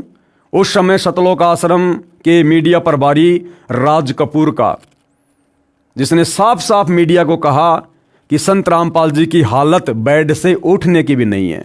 डॉक्टरों ने सख्त मना कर रखा है, हार्ट के पेशेंट हैं, दिखाई भी ढंग से नहीं देता है संत रामपाल जी को। तो दुनिया ने वो वीडियो देखे मीडिया के माध्यम से। अब दुनिया इन बातों को सुनकर संत रामपाल जी का मजाक उड़ाएगी या उनके सत्संग सुनेगी कि एक तरफ तो यही भगत कहा करते थे कि हमारे गुरुजी कैंसर क्या, कैंसर के बाप को समाप्त कर देंगे, हमारे गुरुजी मुर्दे को जिंदा कर देते हैं, और आज इनके गुरु की ऐसी हालत हो रही है। खुद ये भगत कह रहे हैं, तो गुरु झूठा या भगत झूठा। और इस प्रकार से लोग संत रामपाल जी की निंदा करने लगे, उनको झूठा कहकर उन पर व्यंग करने लगे। देखिए छोटा सा वीडियो। संत रामपाल जी महाराज के खिलाफ प्रशासन ने यदि कानून की आड़ लेके, न्यायालय का भय दिखा के यदि कोई उन्हें फंसाने का प्रयास किया, उन्हें गिरफ्तार करने का बीमारी की हालत में प्रयास किया, तो हम अपनी जान देकर उसका विरोध करेंगे। और उसके बावजूद यदि संत रामपाल जी महाराज भी इस हालात में खुद न्यायालय जाना चाहें, तो संत रामपाल जी महाराज को भी हमारी 1 लाख लोगों की लाशों के ऊपर से गुजरना पड़ेगा। ये आज हमने निर्णय लिया है सर। इसलिए किसी भी सूरत में 17 तारीख तो क्या, उससे आगे भी हम संत रामपाल जी महाराज को किसी भी झूठे मुकदमे में न्यायालय में उपस्थित नहीं होने देंगे जब तक हम जिंदा हैं। 1 लाख लोग, ये 25 लाख भारत के अन्य हिस्सों में रहते हैं, वो सब के सब मरना पसंद करेंगे अन्याय को सहन करने के बजाय। तो भाई और बहनों, बताओ, जो भूमिका करोथा कांड के समय करोथा गांव वालों ने, आसपास के गांव वालों ने निभाई, प्रशासन ने निभाई, क्या वही की वही भूमिका 2014 बरवाला कांड में सतलोक आश्रम के भक्तों ने, सतगुरु रामपाल जी के परिवार ने नहीं निभाई? आप जियों की आंखों के सामने है। ये आचार्य यही चाहते थे कि किसी तरह जनता संत रामपाल जी महाराज का सत्संग सुनना बंद कर दे, जिससे महर्षि दयानंद के अज्ञान का पर्दाफाश न हो सके। परंतु दुष्ट आचार्यों ने 12 मई 2013 को जो पुनः आश्रम पर आक्रमण करके जनता के सामने स्पष्ट कर दिया कि कौन अच्छा है कौन बुरा है। अब हरियाणा के व्यक्ति भी दीक्षा लेकर अपना कल्याण करवा रहे हैं। दूर देश से आने वाले श्रद्धालुओं की तो गिनती ही नहीं है। 11 से 13 जून 2014 को कबीर परमेश्वर जी के प्रगट दिवस पर लगभग 1.5 लाख भगत सत्संग सुनने पहुंचे। 12 एकड़ जमीन में सतलोक आश्रम बरवाड़ा बना है। इसके अतिरिक्त 6 एकड़ जमीन 4 दिन के लिए उधार ली गई। तब संगत को बैठाया। दूसरी ओर विरोधियों का नाश हो रहा है। वो तो भैया समय आने पर अपना कर्मफल सभी भोगते हैं। आप लोग भी जो 2014 बरवाला कांड के दोषी हैं और 2014 से वर्तमान समय तक सतगुरु रामपाल जी की गैर हाजिरी में संगत की मर्यादा तुड़वा कर आप लोग जो और दोषी बन रहे हो, भाई समय आने पर कर्मफल तो आपने भी भोगने पड़ेंगे। आर्य समाजी आचार्यों के पाप का घड़ा भर गया। दयानंद मठ रोहतक पर नाजायज कब्जा किए बैठे आर्य समाजी आचार्यों के 2 गुट बन गए, एक दूसरे से लड़ रहे हैं। पुलिस ने बलदेव गुट की दयानंद मठ के अंदर ही अच्छी पिटाई की, क्योंकि 12 मई 2013 को इन्होंने पुलिस को बेरहमी से मारा था। इसी कारण से पुलिस पहले से ही खपा थी। उस दिन भी इन्होंने पुलिस पर पत्थर मारे थे। आर्य समाजी डर के मारे वृक्षों पर चढ़ गए, वहां से उतार कर पीटे। प्रत्यक्ष दृष्टा ने यह भी बताया कि आचार्य ब्रह्मानंद गाड़ी में घुस गया, वहां से डंडे की खोद मार मार कर पुलिस ने गाड़ी से निकाल कर पीटा। इस प्रकार इन दुष्ट व्यक्तियों पर परमात्मा का चक्कर चल पड़ा। इनकी उल्टी गिनती शुरू हो गई है। 80-85 वर्ष के बूढ़े आर्य समाजी आचार्य तथा शास्त्री की उपाधि वाले जनता को मरने मारने का पाठ पढ़ाते हैं, जबकि ऐसे वृद्ध तो बच्चों को झगड़ा करने से रोकते हैं। देखो, सतलोक आश्रम वाले शिक्षा दे रहे हैं उन ज्ञानहीन आर्य समाजी आचार्यों को कि आचार्यों ने तो जनता को अच्छा पाठ पढ़ाना चाहिए, और इन आचार्यों ने जनता के हाथों में डंडे देकर उनको लड़ना झगड़ना सिखाया। अरे भैया, 2014 के बरवाला कांड में क्या पाकिस्तान के लोगों ने आकर भोले भाले भक्तों को काले कपड़े पहनकर कमांडो बनाकर पुलिस वालों से लड़ने झगड़ने के लिए तैयार किया था? कौन थे वो लोग? कौन थी राष्ट्रीय समाज सेवा समिति? यही सतलोक आश्रम मैनेजमेंट हरियाणा वाले, सतगुरु रामपाल जी के परिवार वाले। इन्हीं लोगों ने काले कपड़े पहना कर बरवाला कांड के समय भक्तों को कमांडो बनाया, हाथों में हथियार पकड़ाए। एक छोटा सा वीडियो आपको दिखाता हूं भाइयों और बहनों।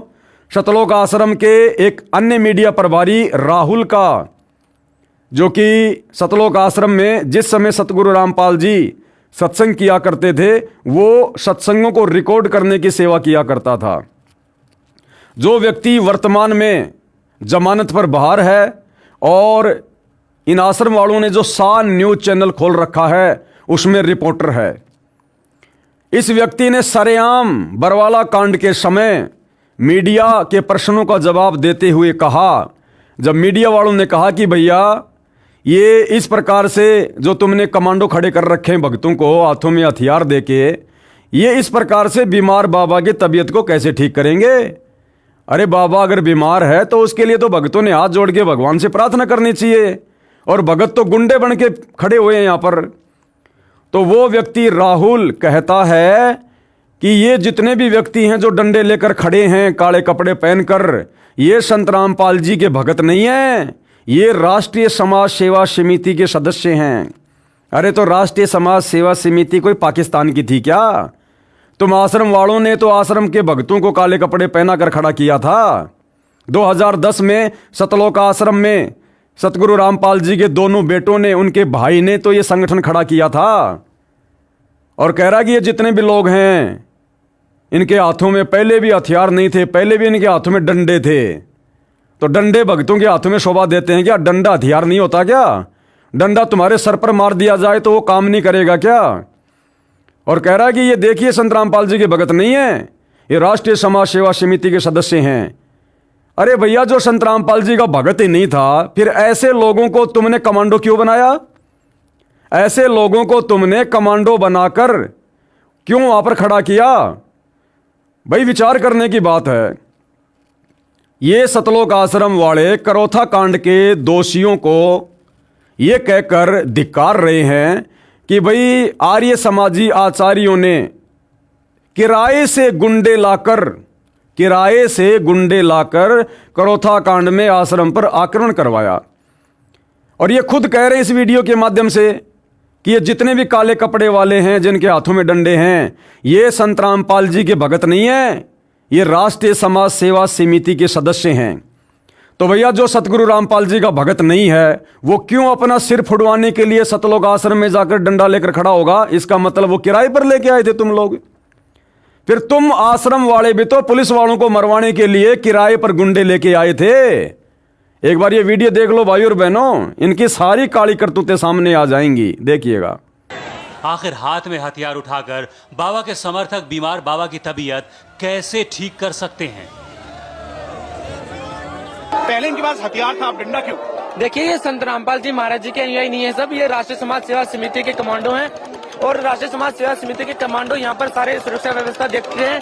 और ये पहले इनके हाथ में, आपने कहा कि पहले इनके हाथ में हथियार थे, अब इनके हाथ में लाठियां हैं। इन सभी के हाथों में पहले भी हथियार नहीं थे, इनके हाथ में पहले भी लाठियां थी। और ये यहाँ पर जो भी कोई अभद्र व्यवहार ना हो, किसी प्रकार का कोई अफरा तफरी का माहौल ना हो, इस तरह से इन्होंने लाठी डंडे यहाँ पर हाथ में। अब बताओ भाई और बहनों, उन आर्य समाजी आचार्यों में और 2014 बरवाला कांड के दोषी सतगुरु रामपाल जी के परिवार वालों में, इन सतलोक आश्रम के भक्तों में भला क्या अंतर है? वो भी किराए के गुंडे लाए और ये आश्रम वाले भी बरवाला कांड में किराए के ही गुंडे लाए थे। 80-85 वर्ष के बूढ़े आर्य समाजी आचार्य तथा शास्त्री की उपाधि वाले जनता को मरने मारने का पाठ पढ़ाते हैं, जबकि ऐसे वृद्ध तो बच्चों को झगड़ा करने से रोकते हैं और ये झगड़ा करने के लिए उकसाते हैं। तो ये जनता के नाशक हैं। इन लोगों ने भी उन बेचारे नादान भक्तों को कमांडो बनाकर बरवाला कांड में यही कहकर उकसाया कि गुरुजी का आदेश है, गुरुजी तारीख पर नहीं जाना चाहते, और अगर पुलिस आश्रम पर हमला करती है तो हमने पीछा नहीं हटना, मरने और मारने के गुरुजी ने आदेश दे रखे हैं। तो क्या तुम लोगों ने नहीं उकसाया बेचारे भोले भाले भक्तों को? अपने 6 भाई बहनों की तुमने वहां पर मौत करवा दी। ये झगड़ा करने के लिए उकसाते हैं तो ये जनता के नाशक हैं, ये सिमटते जा रहे हैं क्योंकि ये झूठे तथा उपद्रवी व्यक्ति हैं। संत रामपाल जी महाराज विश्व कल्याणार्थ परिश्रम कर रहे हैं, जो सत्य पर डटे हैं वे विश्व में फैलते जा रहे हैं। प्रत्येक महीने लगभग 25,000 नए भगत उपदेश लेकर हमारे साथ जुड़ रहे हैं। भूपेंद्र सिंह हुड्डा का तो बहुत बुरा हाल होगा, समय आने पर दिखाएंगे, इसने तो पाप की मालगाड़ी भर ली। भाई और बहनों, ये पुस्तक मैंने नहीं लिखी है, इस पुस्तक का नाम है भोगेगा अपना किया रे। ये पुस्तक बरवाला कांड 2014 से पहले इसी राष्ट्रीय समाज सेवा समिति ने सतलोक आश्रम वालों ने लिखी थी। और क्या लिख रहे हैं इस पुस्तक में जरा गौर करना। मुख्यमंत्री भूपेंद्र सिंह हुड्डा का तो बहुत बुरा हाल होगा, और उसी मुख्यमंत्री भूपेंद्र सिंह हुड्डा का 2019 में जिन सतलोक आश्रम वालों ने सतगुरु रामपाल जी के परिवार वालों ने खुलकर समर्थन किया चुनाव में, फिर उनका कैसा हाल होगा। अगर इसका बुरा हाल होगा तो क्या इसके कुकर्मों में साथ देने वाले का बुरा हाल नहीं होगा? अरे गुरुदेव ने हमें बताया कि गलत काम करना और गलत काम में सहयोग देना दोनों माँ बाप के भागी हैं। अगर भूपेंद्र सिंह हुड्डा का बुरा हाल होगा आने वाले समय में, तो भैया 2019 के चुनाव में खुलकर इसका समर्थन करने वाले सतलोक आश्रम वालों का क्या होगा? समय आने पर दिखाएंगे। तो समय का इंतजार करो भाई, जिस समय उसके बुरे दिन आएंगे पीछे पीछे तुम्हारे भी आएंगे, क्योंकि सहयोग तो तुमने भी किया उसका। इसने तो पाप की मालगाड़ी भर ली। फिर ऐसे पापी व्यक्ति का 2019 में चुनाव में समर्थन करके वोट डालकर तुमने कौन सा भैया पुण्यों की मालगाड़ी भर ली? तुमने भी तो सहयोग करके पाप कर्मों की मालगाड़ी भरी होगी ना। भ्रष्ट जजों का बुरा इतिहास। यदि पुलिस ने गलत धारा लगाकर मुकदमा बनाकर न्यायालय में पेश कर दिया तो जज का प्रथम कर्तव्य है कि पहले धारा ठीक की जाए, फिर मुकदमे की कार्रवाई शुरू की जाए। ऐसा न करके अन्याय किया है, आगे क्या आशा है ये न्याय करेंगे? अधिक जानकारी के लिए पढ़िए पुस्तक के पेज 125 पर। कुछ भ्रष्ट जज भी निजी स्वार्थ के लिए न्याय नहीं कर रहे हैं, उनका भी बुरा हाल होगा। समय आने पर फिर से नई किताब, नया इतिहास बनाया जाएगा। महर्षि दयानंद के पाप का घड़ा भरा, भुगत कर मरा। महर्षि दयानंद जी ने परमेश्वर कबीर जी की अभद्र अप्रमाणित आलोचना, निंदा की। जिसके कारण उनकी मृत्यु हुई। 1 महीने तक तड़फ तड़फ कर हुई। पढ़िए इसी पुस्तक के पेज नंबर 154 पर। सतलोक आश्रम से जुड़ा भगत लिख रहा है इस पुस्तक भोगेगा अपना किया में कि महर्षि दयानंद का पाप का घड़ा भरा और जिस प्रकार से उसने कबीर जी की आलोचना की, निंदा की, उसका परिणाम उसको भुगतना पड़ा। वो अंत में तड़फ तड़फ के मरा। देखो भाई, संतों की, महापुरुषों की या सतगुरु रामपाल जी की निंदा चाहे खुद करो चाहे दूसरों से करवाओ, बात एक ही है।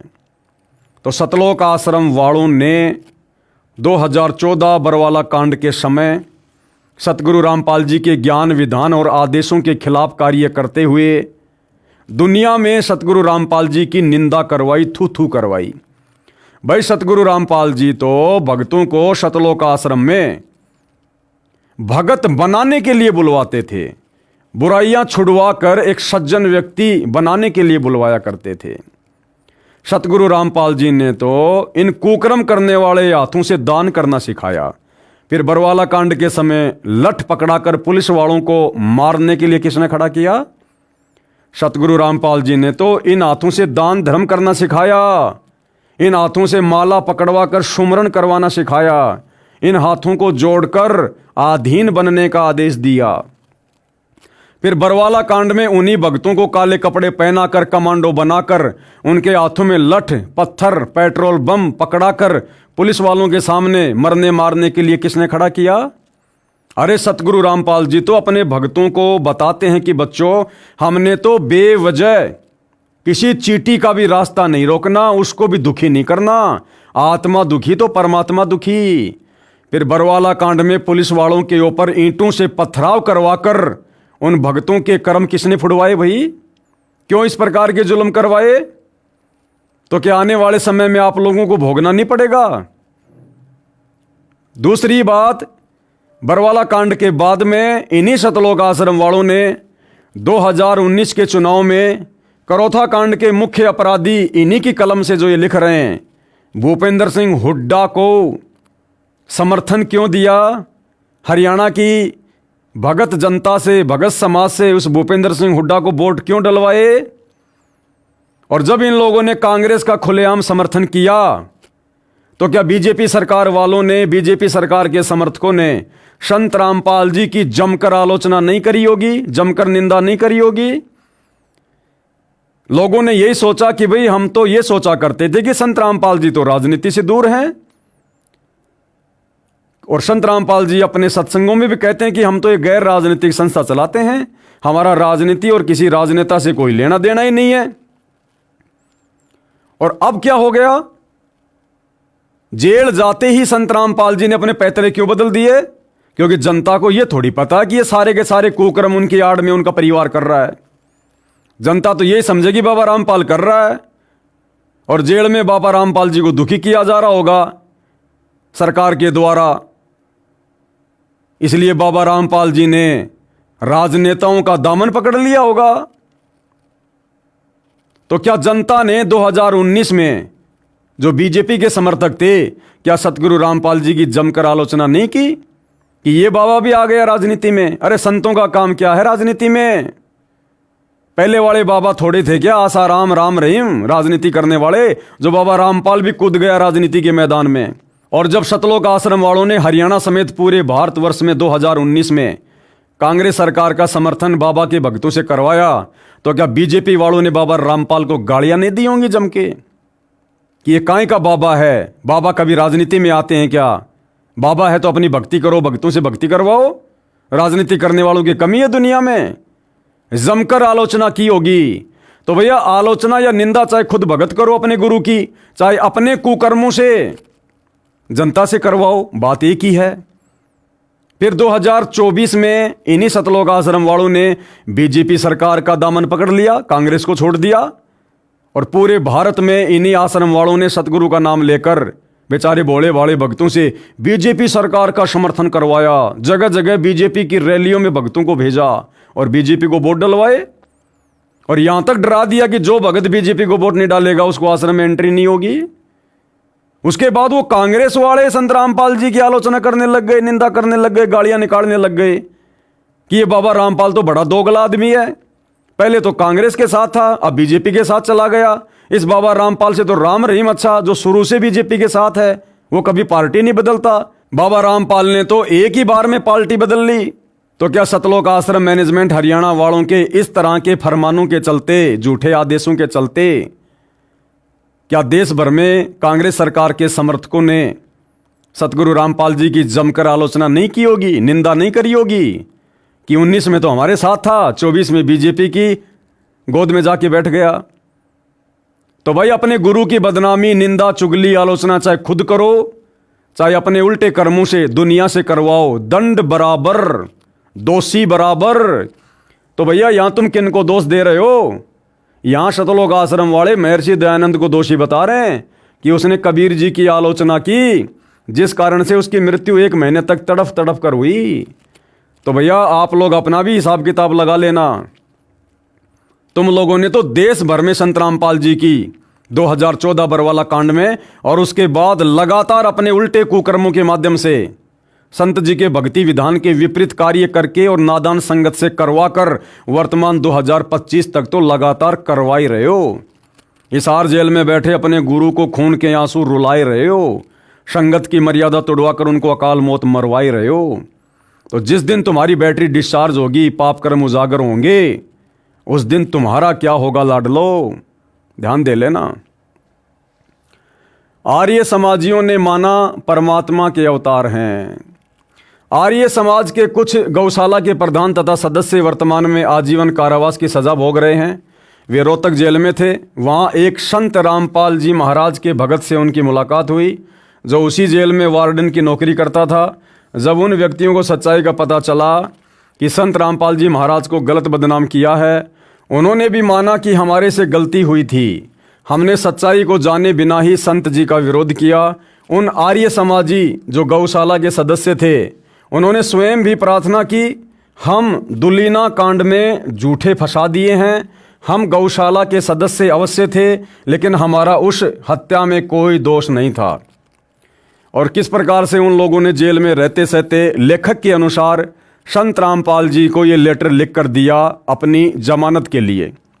सेवा में पूर्ण महात्मा परमात्मा कबीर साहब संत रामपाल महाराज जी विषय जेल आजीवन कारावास से मुक्त कराने हेतु श्रीमान जी निवेदन है कि हम 7 प्राणी जो कि झूठे 302 के मुकदमे में जेल रोहतक में बंद हैं, वह आजीवन कारावास की सज़ा काट रहे हैं।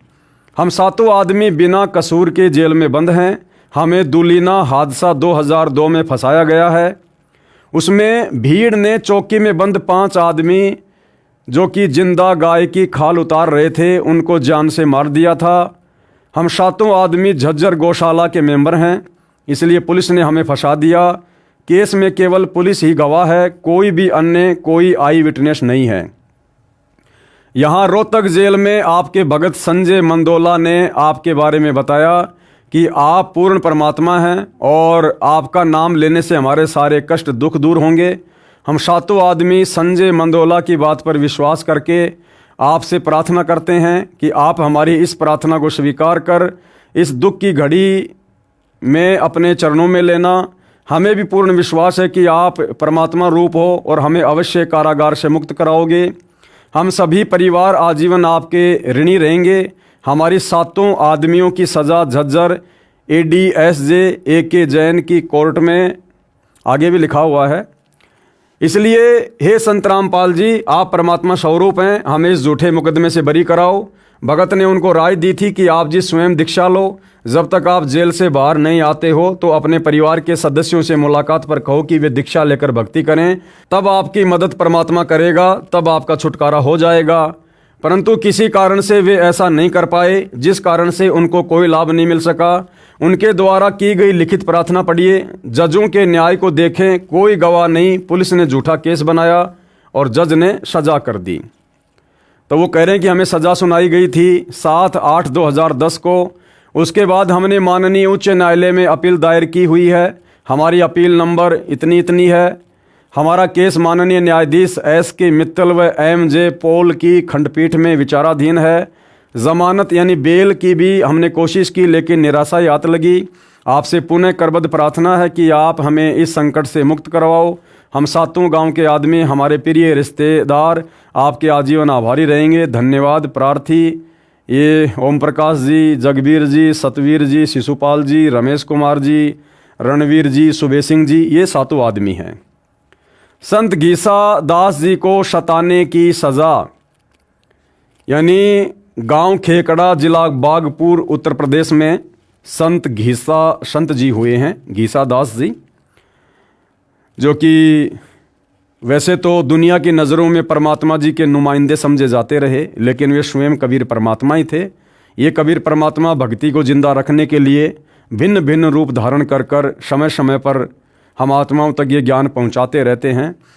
तो संत घीसा दास जी के रूप में कबीर परमात्मा जब अपने तत्व ज्ञान का प्रचार कर रहे थे, तो गांव वालों ने किस प्रकार से उनके साथ में बदसलूकी की, उनको गांव से बाहर निकलने के लिए मजबूर कर दिया, और उसके बाद किस प्रकार से उन गांव वालों पर कहर टूटा, और वापस वही गांव वाले अपनी पगड़ी संत जी के चरणों में रख कर सह सम्मान उनको गांव में वापस लेकर आए।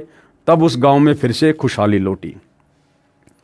संत घीसा दास जी को सताने की सज़ा। गांव खेकड़ा, जिला बागपत, उत्तर प्रदेश में एक घीसा दास नाम के संत रहते थे। उनको परमेश्वर कबीर जी मिले थे। उसके पश्चात घीसा दास जी सत्संग करने लगे तथा नामदान करने लगे। गांव खेकड़ा, जिला बागपत, उत्तर प्रदेश में एक घीसा दास नाम के संत रहते थे। उनको परमेश्वर कबीर जी मिले थे। उसके पश्चात घीसा दास जी सत्संग करने लगे तथा नामदान करने लगे। घीसा संत देवी देवताओं की भक्ति बंद कराकर शास्त्र अनुकूल सत्य भक्ति बताते थे। जिन पाखंडी आचार्य गुरुओं की दुकानें बंद होने लगी, उन्होंने गांव के व्यक्तियों को भरमाया कि घीसा के पास रात्रि में सत्संग के बहाने स्त्रियां जाती हैं, वहां पर गलत कार्य होता है। भोले लोगों ने उन दुष्ट स्वार्थी लोगों की बातों पर विश्वास कर लिया तथा घीसा जी को गांव से निकाल दिया। संत घीसा दास जी खेकड़ा से 100 मील की दूरी पर एक गांव में रहने लगे। वहां के व्यक्तियों को बहुत लाभ होने लगे। गांव खेकड़ा में जवान मौतें होने लगी, हाहाकार मच गया। लोगों ने इकट्ठा होकर विचार किया कि यह कहर गांव में किस कारण से हो रहा है। कुछ एक नेक व्यक्तियों ने कहा कि कबीर जी की वाणी है, भाई जिस मंडल साधु नहीं, यानी जिस क्षेत्र में साधु संत भगत नहीं रहते, जैसे बिन नदी नहीं गुंजार, और बिना नदी के वहाँ पर खुशहाली नहीं होती है। तज हंसा वो देश अड़ा, ऐसे देश को, ऐसे क्षेत्र को छोड़ देना चाहिए। वहाँ जम की मोटी मार, वहाँ तो काल बैठा हुआ है, कभी भी आपत्ति आ सकती है। भावार्थ है, जैसे जिस क्षेत्र में नदी नहरें नहीं होती वहाँ का क्षेत्र खुशहाल नहीं हो सकता। वहाँ बाग बगीचे न होने से भंवरों की गुंजार नहीं होती, अर्थात वह क्षेत्र उज्जड़ होता है। इसी प्रकार जिस क्षेत्र में संत नहीं होता वहाँ पर यम अर्थात बुरी शक्तियों का उपद्रव होता रहता है। उस क्षेत्र के व्यक्ति बहुत कष्ट झेलते रहते हैं। इसलिए ही भगत का उस देश अर्थात क्षेत्र को त्याग देना ही हित होता है। भगवान से डरने वाले खेकड़ा गांव के व्यक्ति कह रहे थे कि हमने घीसा भगत को गांव से निकाल दिया, शायद इसी कारण से ये सब दुख गांव पर पड़ा है। परंतु उस बात पर कोई ध्यान नहीं दिया गया। कई वर्ष तक घनी जनहानि होने के पश्चात किसी जंतर मंत्र करने वाले ने बताया कि उस भगत घीसा जी को वापस लाओ, तभी बसोगे। संत घीसा दास जी को प्रार्थना करके वापस लाया गया। उस समय भी कुछ सिरफिरे विरोध कर रहे थे, परंतु धार्मिक व्यक्तियों तथा सभ्य समाज ने उन दुष्टों की बात नहीं मानी। संत घीसा दास जी को वापस गांव खेकड़ा में लाया गया। उसके पश्चात वह गांव सुख से बसा। अब भाइयों और बहनों, लेखक कह रहा है कि उस घीसा संत जी को गांव वाले वापस खेकड़ा में लेके आए, तब जाकर उस गांव में खुशहाली आई, मौत का तांडव बंद हुआ। और 2014 बरवाला कांड में तो खुद भक्तों ने अपने भगवान को, अपने गुरु को अपनी मनमानी हरकतों के चलते बरवाला कांड करवाकर हिसार जेल में बैठने के लिए मजबूर कर दिया। इसीलिए तो आज सतगुरु रामपाल जी की संगत पर कहर टूट रहा है। गांव का नंबरदार जो बहुत बड़ा किसान जाट था, जिसके पास 900 बीघा अर्थात 500 एकड़ जमीन थी, वह ज्ञान को समझकर संत घीसा जी का शिष्य बना, जिसका नाम था जीता जाट नंबरदार। पूरा गांव संत गीसा दास जी का भगत बनकर सुख से बसा। संत गीसा दास जी का जन्म सन 1803 में खेकड़ा गांव में हुआ था। 30 वर्ष की आयु में सन 1833 में गांव से निकाले गए, फिर कई वर्ष के पश्चात वापस लाए गए। तब से आज तक उस खेकड़ा गांव में संत गीसा दास जी के नाम का मेला भरता है। उनकी अमृतवाणी का पाठ तथा सत्संग होता है। इसी प्रकार संत को सजाने के कारण उस क्षेत्र करोथा आश्रम के आसपास का क्षेत्र की ये हालत हो रही है। एक गांव में एक वर्ष में 100 जवान मौत हो जाना, इससे बड़ा कहर क्या होगा।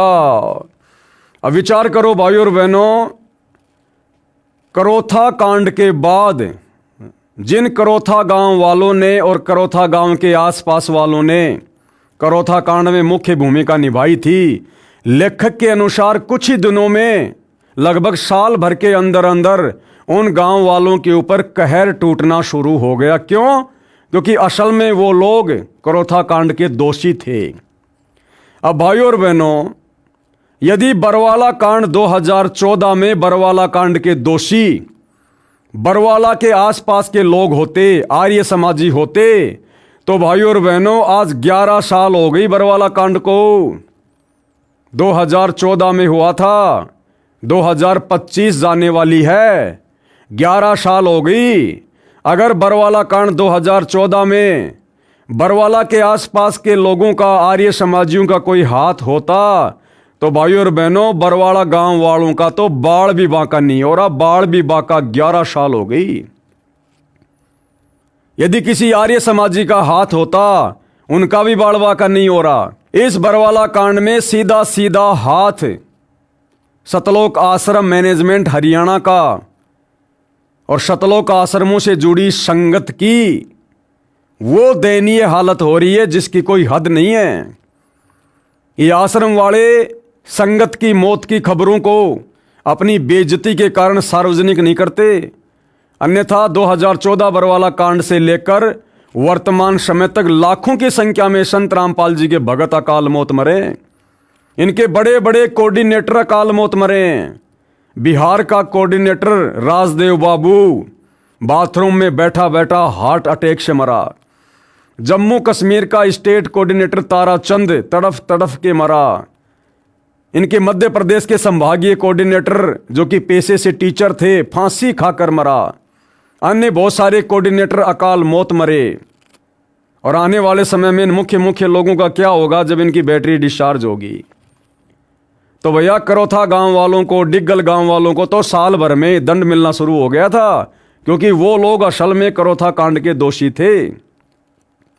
लेकिन बरवाला कांड में अगर बरवाला के आसपास के गांव वाले आर्य समाजियों की या लोगों की कोई भूमिका होती, तो भैया उनके ऊपर भी कहर टूटना चाहिए था। लेकिन बाल भी बाका नहीं हुआ और आश्रमों से जुड़ी संगत आए दिन अकाल मौत मर रही है, अकाल मौत।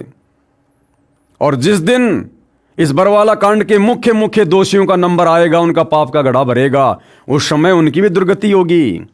ये ना सोचना कि फिलहाल संत रामपाल जी के परिवार पर, बड़े बड़े कोऑर्डिनेटरों पर, जिन्होंने राष्ट्रीय समाज सेवा समिति बनाकर 2014 में भक्तों को भरमाकर, कमांडो बनाकर, हाथों में हथियार देकर पुलिस के सामने मरने मारने को खड़ा कर दिया और खुद पीछे खड़े रहे, इन आश्रम वालों का अभी तक नंबर क्यों नहीं आया मुख्य लोगों का? तो भैया नंबर तो अभी तक करोथा कांड के मुख्य दोषी भूपेंद्र सिंह हुड्डा का भी नहीं आया, जबकि बाकी लोगों की दुर्गति हो गई, क्योंकि भूपेंद्र सिंह हुड्डा के पास में अभी पूर्व जन्म की भक्ति कमाई शेष है।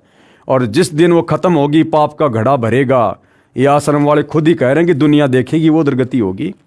तो ठीक इसी प्रकार बरवाला कांड के मुख्य दोषी सतगुरु रामपाल जी के परिवार के पास अभी पिछले जन्म की भक्ति मड़ाई है। वर्तमान में भी काफ़ी उन्होंने संत के साथ में रह के सेवा की है। तो भैया थोड़ी बहुत उनकी बैटरी चार्ज है, और जिस दिन वो डिस्चार्ज होगी उस दिन देखना आप, भोगेगा अपना किया रे। अब भी आंखें बंद करके कष्ट झेल रहे हैं। अहंकार जीव का शत्रु होता है, नम्र व्यक्ति ही सफल होता है। उपरोक्त कथा का ये अर्थ न लगाना कि हम संत रामपाल जी महाराज को वापस करोथा आश्रम लाने के लिए आप जी को प्रेरित कर रहे हैं। परमात्मा के भेजे अवतार संत रामपाल जी महाराज ने ऐसा ज्ञान करा दिया जिस कारण से हमारे लिए करोथा आश्रम और बरवाला आश्रम कोई मायने नहीं रखता। हमारे लिए तो पूरी पृथ्वी अपनी सी हो गई है। फिर क्यों जगह जगह सतलोक आश्रम खोलकर धर्म को धंधा बना के बैठ गए तुम? अगर सारी पृथ्वी एक जैसी है तो सभी भक्तों को अपने घर पर बैठकर भक्ति करने दो। जब गुरुजी आ जाएंगे तब भोले भगत आश्रम में आ जाएंगे। क्यों बेचारी नादान संगत का हिंडोला बना रखा तुम लोगों ने अपने धार्मिक धंधे के लिए? इनकी करनी और कथनी में रात दिन का अंतर है भाई और बहनों। हमारे लिए तो पूरी पृथ्वी अपनी सी हो गई है। विश्व के भाई बहन, बेटा बेटी तथा वरिष्ठ नागरिक अपने से लगते हैं। जहाँ भी हमारे मालिक हमारे गुरुदेव रहेंगे, हमारे लिए अमरलोक है, वहीं से हम मानव हित का कार्य करते रहेंगे। तो गुरुदेव तो वर्तमान में भैया हिसार जेल में है। फिर तुम हिसार जेल में बैठ के सारा काम करो ना। आश्रम क्यों खोल लिए फिर तुम लोगों ने जगह जगह? तो इनकी करनी और कथनी में रात दिन का अंतर है भाई और बहनों। वहीं से हमारे गुरुदेव जी दीक्षा देकर जीव कल्याण करते रहेंगे, परंतु वे व्यक्ति रोया करेंगे जो दुष्ट आर्य समाजियों के आचार्यों शास्त्रियों से भ्रमित होकर संत तथा भक्तों को सताकर महापाप के भागी बने रहेंगे। आर्य समाजी बुरे नहीं। अब पुस्तक का लेखक क्या कह रहा है कि आर्य समाज से जुड़े जो व्यक्ति हैं वो गलत नहीं है। गलत कौन है? जो आर्य समाज के आचार्य हैं, जो अपने स्वार्थों के चलते आम जनता को भ्रमित करते हैं। आम आर्य समाजी बुरे नहीं। आर्य समाज के सामान्य व्यक्ति बुरे नहीं हैं। वे हमारे लिए पराये नहीं हैं। वे हमारे भाई बहन, मामा फूफा चाचे ताऊ हैं। हमारे आपस में गहरे रिश्ते हैं, परंतु वे इन दुष्ट जनता नाशक आचार्यों को नेक तथा सच्चे व्यक्ति मानते हैं। ये वास्तव में दुष्ट, एक नंबर के झूठे तथा पाखंडी हैं। इसी प्रकार वर्तमान में सतगुरु रामपाल जी की संगत में जो दो भाग हो गए हैं, एक तो ये सतलोक आश्रम वाले और दूसरा साध संगति। और हम साध संगति वाले जो बार बार वीडियो बनाकर संदेशा देते हैं, तो भाई इसी प्रकार हम भी संगत से प्रार्थना करते हैं कि आम संगत बुरी नहीं है। आम संगत को तो इन दुष्ट सतलोक आश्रम वालों ने, सतगुरु रामपाल जी के नालायक परिवार वालों ने अपने धार्मिक धंधे के लिए, स्वार्थों के लिए भ्रमित कर रखा है। संत जी के झूठे आदेशों की आड़ में ये लोग अपना धार्मिक धंधा कर रहे हैं और काल प्रेरणा से संगत की मर्यादा तोड़वाकर संगत को काल का भोजन बना रहे हैं। उस दिन का हम इंतजार कर रहे हैं जिस दिन ये जनता के सामने निवस्त्र होंगे। तो भैया अपना भी विचार कर लेना सतलोक आश्रम वालों।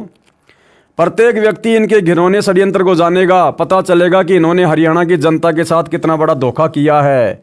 और जिस दिन ये सच्चाई बरवाला कांड की संगत के सामने आएगी तो पूरी जनता को और पूरी संगत को पता चलेगा कि तुम लोगों ने कितना बड़ा कांड किया है।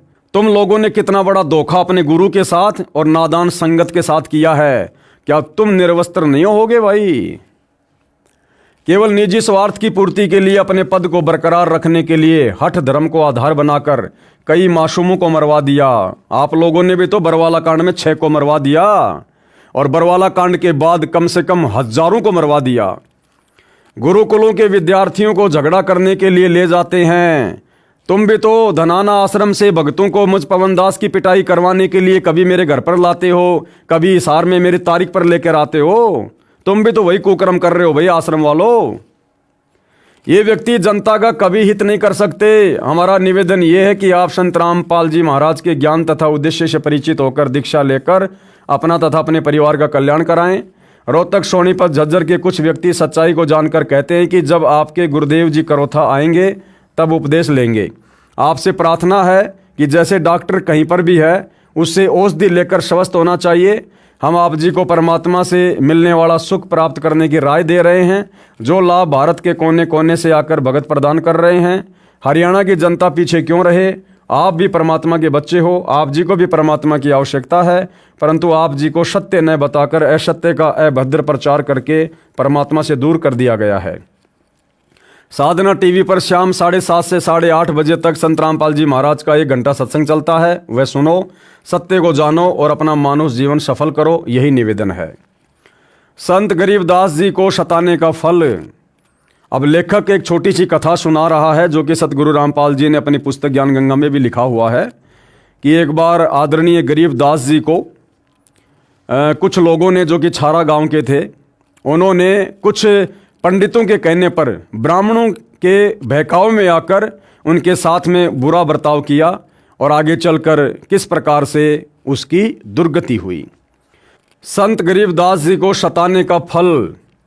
तो भाई और बहनों, आज के इस वीडियो में जो कि पुस्तक भोगेगा अपना किया के ऊपर बनाए जा रहे हैं, आज हम केवल इतना ही लेंगे और साथ में हमने बहुत सारी शिक्षाएं लेनी है भाई और बहनों। भगत की करनी और कथनी में अंतर नहीं होना चाहिए, अन्यथा परमात्मा जी की वाणी है कि करनी तज कथनी कथय अज्ञानी दिन रात, और कुत्ते ज्यों भौंकत फिरे सुनी सुनाई बात। तो जिस प्रकार से करोथा कांड के समय आर्य समाज के आचार्यों ने और आसपास के गांव वालों ने उन आर्य समाज के आचार्यों की बातों पर विश्वास करके सच्चाई को ना समझकर जो पाप कर्म किए और संत को सताने के दोषी हुए और आगे चलकर किस प्रकार से उनका सर्वनाश हुआ, तो वर्तमान में सतगुरु रामपाल जी की नादान संगत को भी थोड़ा विचार करना चाहिए।